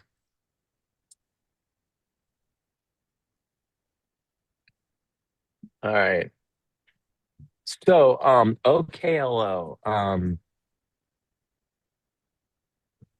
it is selling right now on the short term. Absolutely. It bought for quite a while. So our session numbers are high. So this ticker was quite strong today and maintained strength into its highs, but it is selling now. So it's, the rolling number is -40. So over the past, even with this movement up, since that's happened, we've started selling. Since we are on a wide range, I do like the idea of playing back towards ATR high. Right. So that's right. ATR high is under ATR low right now. That's because this bad boy is deviating. Right. So, but it's not going to want to do that. Right. So there is a solid chance, because it's a wider range, we will come down and close somewhere back in this lower area closer to the open. So, but you have to keep in mind with a session and a user, which is since the open, right, of being, very, very green. There was a lot of buying that occurred. So we need to really realize that. But we're looking pretty good for a sell. It would be hard to sell right now because we're right at this bid. But if this bid cracks, I mean, we're going down. But right now, I would actually call OKLO a sell based upon this, weird little thing. Look at MNQ. AMD got close enough to R3. I don't need it to hit the exact level every single time. I need it to get within a certain distance of the level and look correct in the volume. And then I put my stop in and I run my stop above the level, especially on wider ranges. But I don't, but it does not have to completely wick the level. It doesn't have to stay under it. It can go a little over, just be a little bit under. It's an area, not a place, right? It's a state, not a city. I don't want you to be so focused on the precision there that you give away perfectly good possibilities. So, I'm short AMD. I don't know if it's still a sell, but it looks like it's selling still on the book. Let me go to NQ. Oh,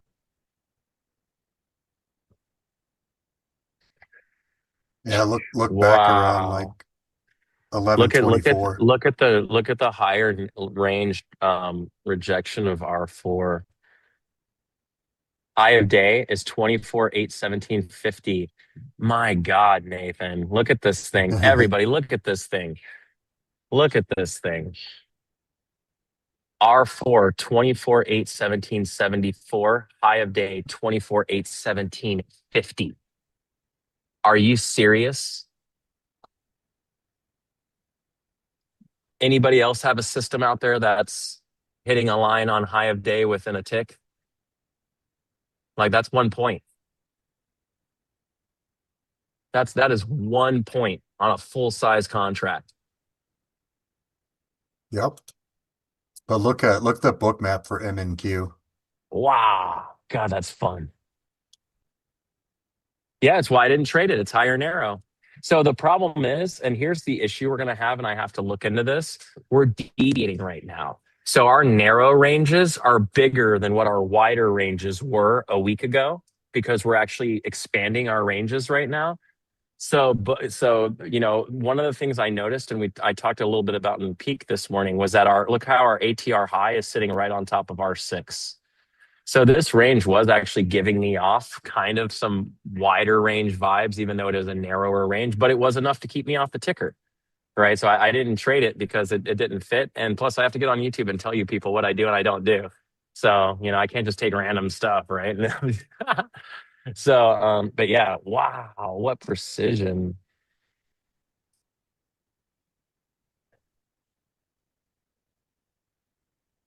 Oh, wow. And look at the order book, everybody. Look at how we stalled out right in front of this order block. And then above that, we're a complete vacuum. Like, we just emptied out. That's so fun. All right, AMD, here we go, people. Here goes AMD through the open price.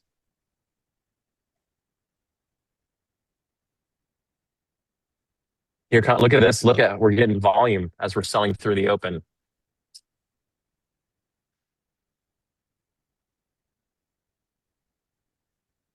Oh yeah, we're hitting some stops. People are getting liquidated. So I'm still short That'll help. AMD. I'm average cost 159.32, stops at 160.32. So I basically ran $1, right? So I literally ran like a $1 stop. So it was 250 shares, $1 stop. and I'm going for a $4 move. And this is exactly what I'm looking for on AMD. It has a daily ATR of $6.20. Right. So if I get a $4 move out of it, I only have to run about 3/4 of the ATR to pull that off. Right. So imagine though, right now, if we go and hit my target, talk about top ticking the ticker and bottom ticking the ticker. Right. I mean, this is how we do. Wow. Let's go.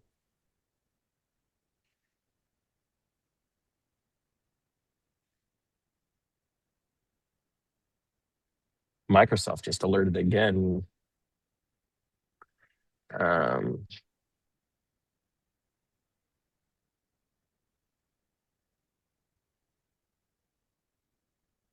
Yeah, it's dropping back down to R4. AMD is look at the BS on AMD now. Look at that rolling negative number right now. Oh yeah, negative That thing 73. it's selling like hotcakes. That's like I don't. That's one of the higher selling numbers I think I've seen since I've been running this detector. I And think look it's at the about to order get book. higher. Look how bearish our order book is right now. We're Yeah, lit this to the ticks. downside with an abundance of selling. This is happening. 155. Here we go. Come. Yeah, it's on a stop run right now. This is a freight train coming to If get we your go to order. 155, I'll get filled. This will be beautiful. Yeah, it's looking pretty good. I'm interested to see how much volume it hits when it ticks through low a day. Yeah, I bet it that'll be really the starts thing is kicking if up we some volume. catch a bounce off a low of day, but we sold into the low of day before. So we're now selling back into an area where we sold before. Right. And then we squeezed to get into a better sell to entice sellers, and now we've enticed them. So there's really no reason to think we're going to bounce here.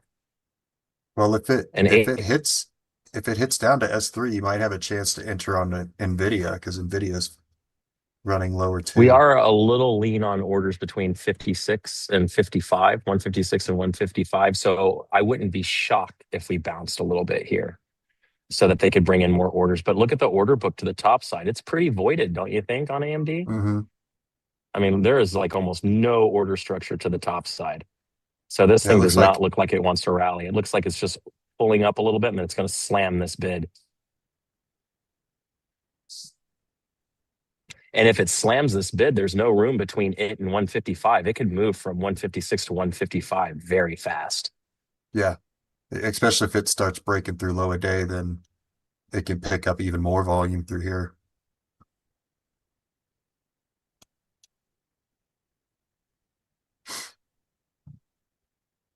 So a good reason to come by this channel for right now. I'm the only person with this indicator. Not me. But now who knows if it works? But right now, as you can see, I mean, it's calling a sell, and it called a sell, and it worked pretty well.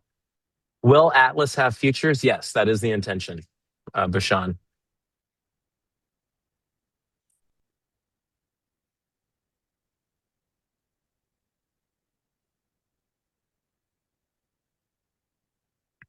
Yeah, All it won't right. be right when it comes out, but it will be shortly after, hopefully. Andrew does have it planned for sure.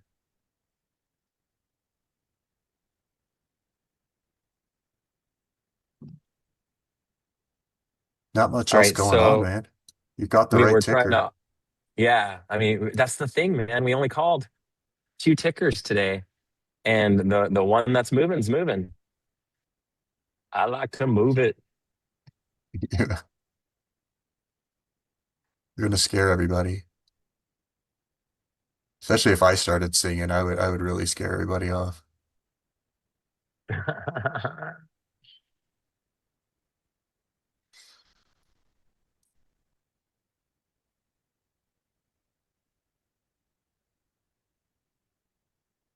Yeah, we got all the excitement from the last 2 days and not so much today. It is Camarilla Pivot Plays is the name of this indicator. All of the indicators that I'm using on TradingView, hey, an actual feature.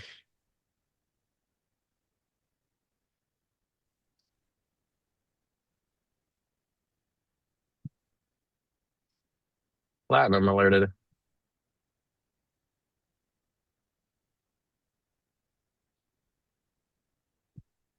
But yeah, so all of the indicators that I'm using are all my indicators that I've had coded.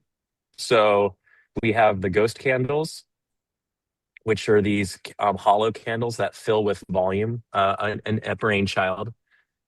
We have the adaptive ATR limits, BREAs, really key levels, BREAs, the BS detector for me only for now, and then BREA pivot plays. All of these are all coded by BREAs. The ghost candles are by my buddy Rob.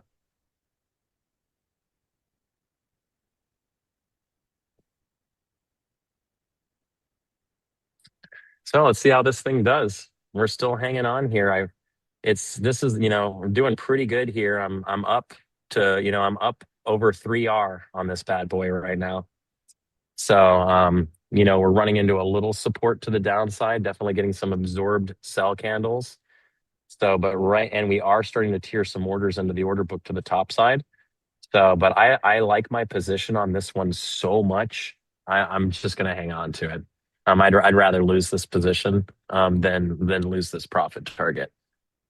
So we'll just hang out here and see how we're going. Especially as long as the rolling stays deep red like this. Now, if we start to consolidate around and move up, and this rolling drops all the way down to 0, maybe that'll be good enough. Stay where we just lost momentum, basically, and we can just go ahead and cut it. It is 11:40. I need to take my Dramamine. Let's go. I'm gonna have to try that again for my next flight because you gave me that when I came to see you. It did help. It helped me fall asleep on the way home. Oh, it is the stuff, man. It was great.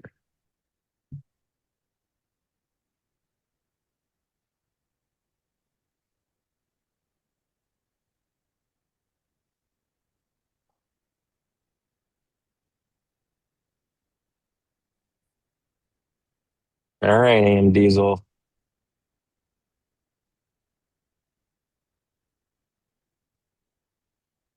Oh, drop one. Hope they're Dramamine.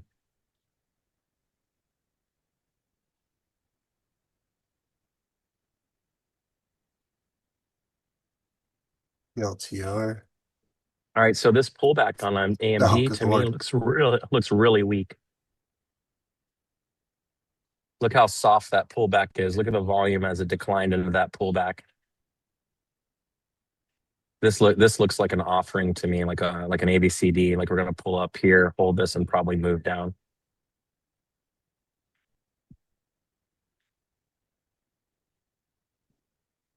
The LTR is being Tesla today. You missed Paris trading Tesla live on YouTube, and look at the rolling indicator, bright green. wow. Well, yeah, PLTR it's 80. But see, even through this consolidation, for this rolling to be green here through this consolidation, we had to stay green. You see, see on the sell candles. So this sell candle that had high volume, that would not have been graded because it's too small of a candle. So, and then look, as we consolidated, no sell candles, right? So we never would have picked up sell volume. So we would have kept this green the entire time. Even through this pullback down here, we would have stayed green. So you would have seen it. So that's a really fun time. So you can see here, we're higher, wider, and we're at R4, but we're buying too much to go short at R4. And we opened in the wrong place, which is why we're not calling it. The play we're calling is actually an HF, which I believe, if I got my numbers correctly, is the R6 reversal, is the candidate right now. So on PLTR, I would look for PLTR to go to 187. So if you're long right now, I would stay long. Right? If you're thinking about shorting, I would not do that yet. Yeah, it ticked right off of VWAP too. It literally ticked VWAP and then took off.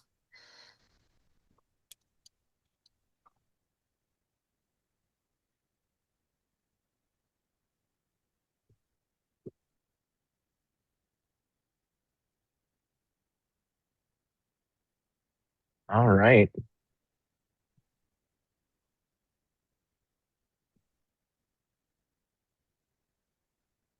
Yeah, sorry guys, there's not a ton of excitement in the market today.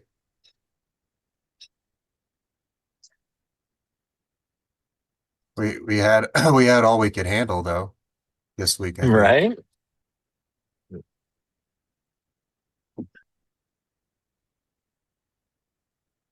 Man, I'm so stoked right now. Like, so PL Platinum called trending breakout. Look at it go. It pulled back. Look, it called the breakout. So far today, we have had calls on 3 tickers, and all 3 of those tickers that we called presented the play fairly well. And that's exciting, right? Isn't it better? Like, wouldn't you rather just get like 2 or 3 calls a day and have each one of them be a really high quality call versus having 30 Yes. calls a day that you had to like filter through and figure out and spend so many time? Yeah, So and then Vinny, just be that's my done. point. I don't have a lot of alerts on it. I've only had a call on 3 tickers today. Right. So it's not a lot of alerts. Actually, it's quite the opposite.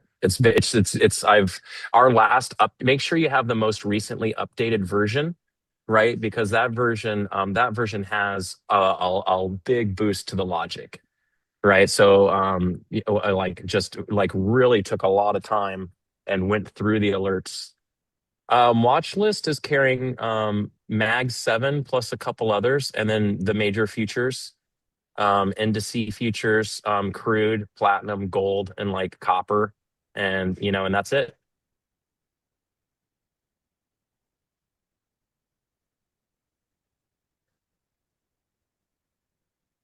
So Vinny, moving forward, you won't, right? Like yesterday, we only had 2 calls yesterday, and they were both good calls. Today, obviously, we've only got like three or four. Right. So the idea here of what I've been doing now, if you want more calls, right, you can still do that. Right. You just can't use Thor mode. So, but just remember for everyone, I want to show everyone this because I'm not a pivot tater. Right. I just want to give you guys what I do. But if you have some things you want different RVRs, all that stuff, I'm not really too worried about that. Right. Go up to Camaria pivot points, hit the settings, right? Go to inputs and select show options values and hit OK. What that will do is that will bring all of my values in, maybe. There they are. That will bring in all of my options values, right? So you can see all of the settings there. So you can screenshot that and then create your own version and just copy those settings and then modify however you want, right? So I make it very easy for you to know what I'm doing and how to do it, but I don't want you to have to configure it my way, right? So I just give you Thor mode so that in Thor mode, you got the good stuff.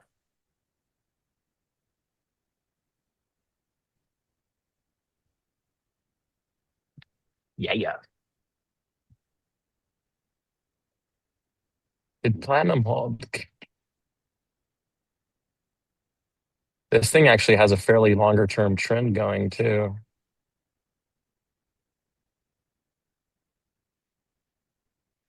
Anyway.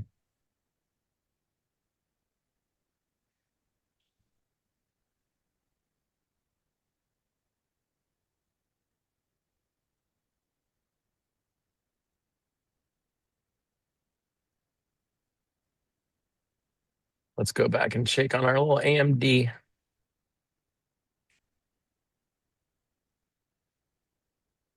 "15 minutes here.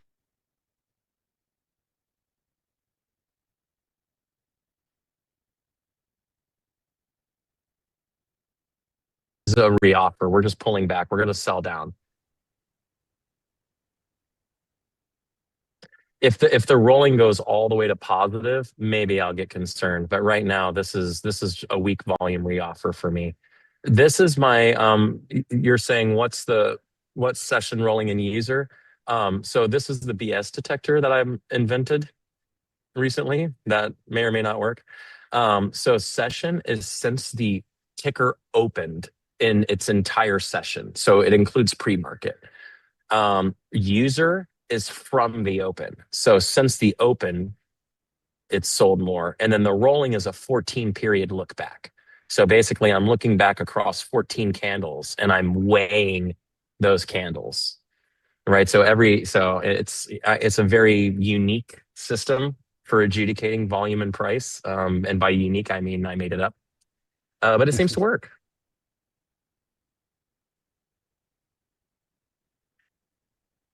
Look at this. Look at anybody get platinum? I'm long right now, platinum. I'm long 2 contracts of platinum.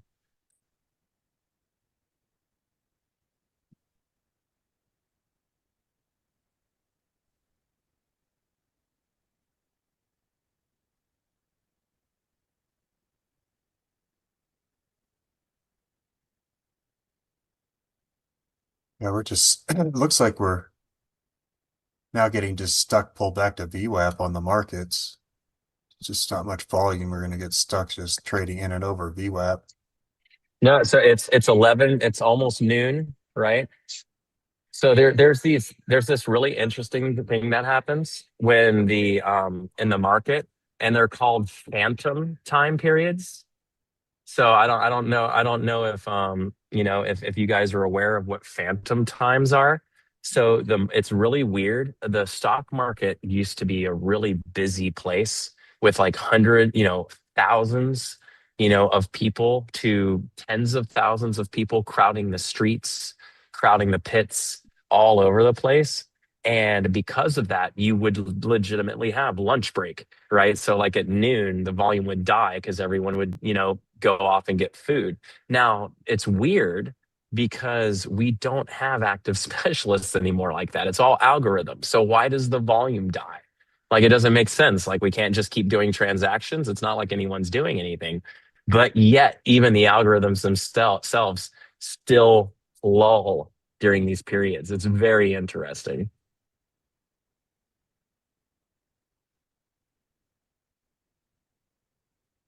All right, platinum's getting near that high. Let's see if it buys through the high of day and goes for R6. I'm just going from I bought 14.1150 and I'm going for 14.18.8.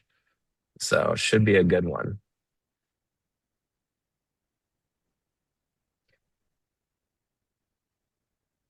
How do you set up alerts? So if you want to set them up, just go to I'll just edit it. You go to your alerts, hit the plus sign, and then for symbols, since I have premium, I can select watch list. So it just scans my entire watch list. The condition is Camaria pivot plays, and under the function, you're going to use any alert function call because the pivot system has the calling built into the script. So you put it on whatever time frame you think is appropriate. I like using the 1 minute, and then hit save, and you're up and running.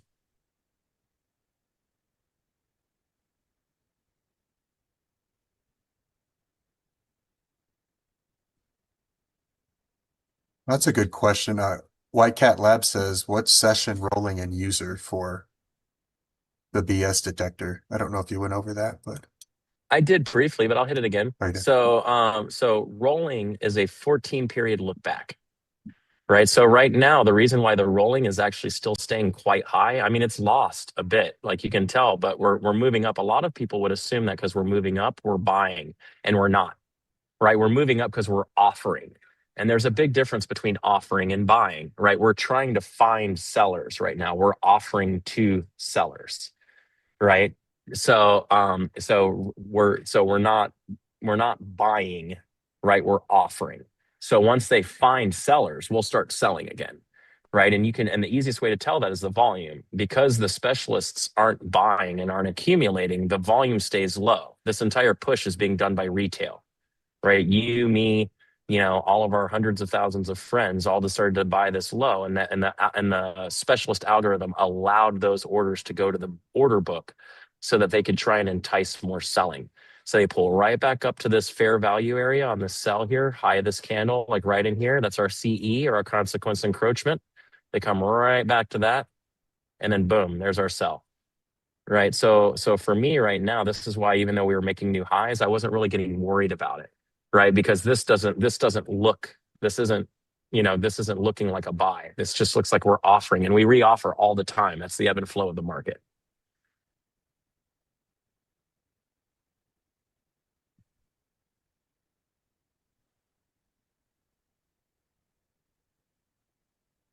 Yes, mine is looking for a minimum of 4R. If I can't get 4R out of it, it won't call the play. So some of my play calls, like if you can change that. So like you can do this, for instance, if you go into pivot plays and then go to the bottom, you can see here, where is it? Right here. Alternative ATR preconditions. You can set that to like 2R, so it'll call more plays. Right? Or under your risk to reward, there's a new feature in the latest update, which you can add your own risk to reward. So if you put a 3 in here, it'll do play calls based on the ability to get to 3R. If you do it at 4 or 8, it'll restrict the plays to ensure that you have proper positioning in order to get the trade. They stop moving, Starlight. If they reoffer and they can't find the sellers to engage, then they just chop. And VWAP's a great place to get stuck in.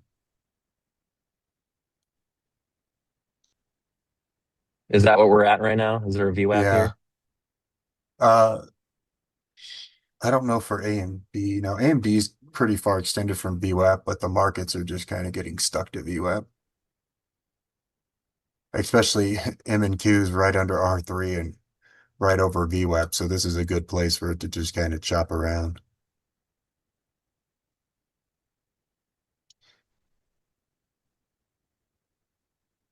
So what we're looking for now is more selling. I don't like that these sells were being absorbed like this. 1, 2, 3 cells all got absorbed. But still, look, the order book structure between 157 and 157.50 is pretty weak. I still think our order structure looks significantly better back towards 155, and our volume is still selling. So I'm going to stick with this one.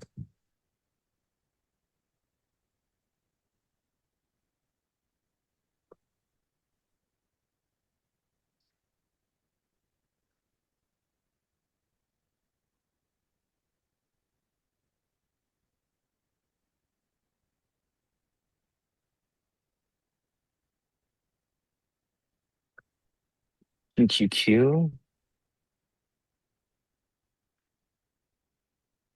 The QQQ is running a little bit more positive right now.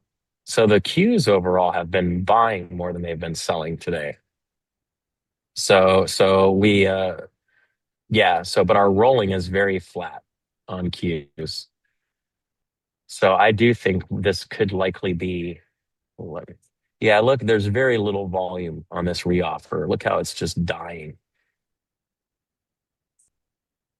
So yeah, we're probably going to come back up and we're probably trying to entice sellers to sell the open again.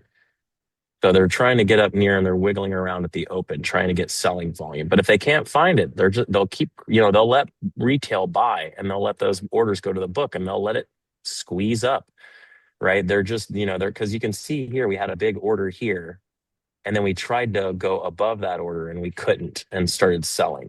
So this is where our order is. It's sitting somewhere right around 597.50. So basically they're trying to jig 597.50. They're going to get close to it, pull away, close to it, pull away, close to it, pull away, close to it, pull away. They're trying to get that order to come down and trying to get them to come with them.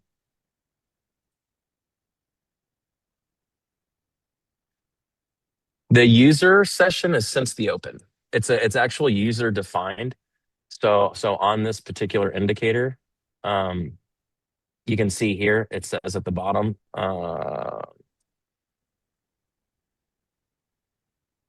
right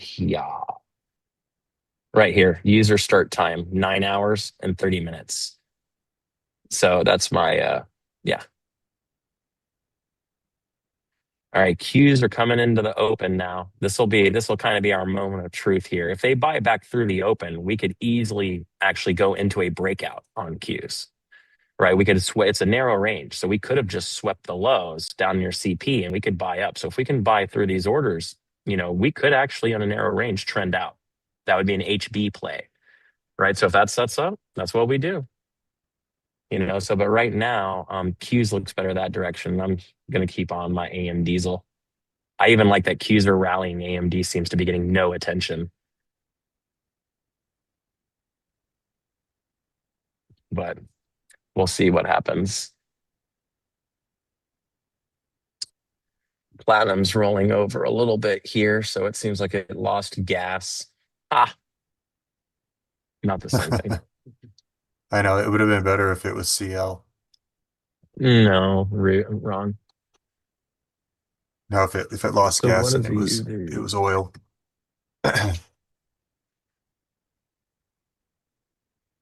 I took platinum off my watch list. It's a little harder to trade, because especially these commodity tickers and metals, they don't have hardly any retail positioning to them. So basically, like one large player comes in and offloads a couple thousand contracts, and the thing just goes, it's just crazy. So they can be tricky. Yeah, sometimes like MCL and CL they were just so algorithmic looking, and just like the algorithms just trading kind of back and forth. You could see like there just really wasn't a whole lot going on most of the time.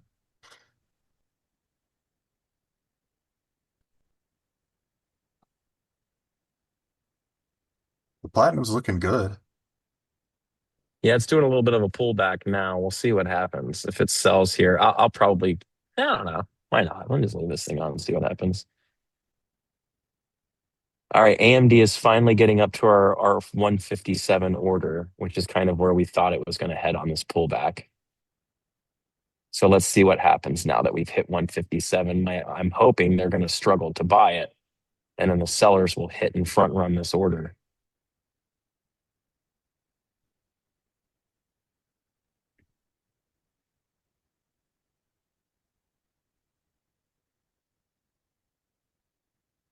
Look, there they are.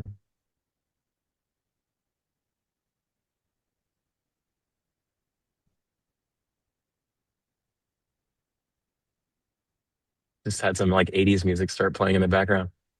I think everybody wants you to go over to the piano and do an outro for us.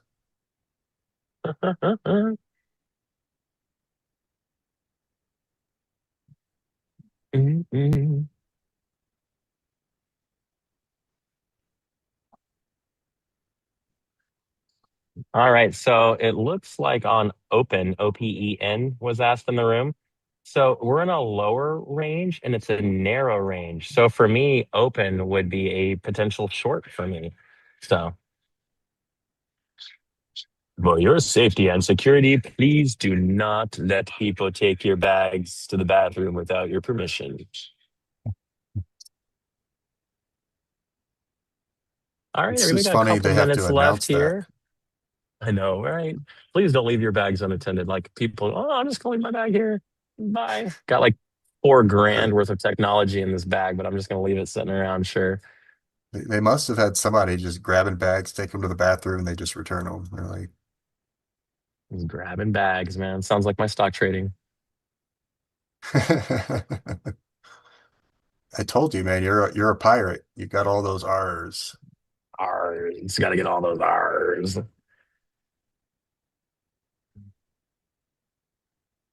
AMD's cooking right now, and the book to the downside's voided out. So M&Q, I mean, is cooking. And look at the void to the downside. M&Q's been doing a bit better. Its order book is actually a little bullish right now too. This is still where I expect to find selling from though. So the volume just seems weak to me. I'm just not convinced, but it is what it is. All the way back to the open on AMD. So I'll let this one just run, and then I think I'll be in Newark before the close, so I'll check it out, and if it hasn't stopped me, I'll cut it.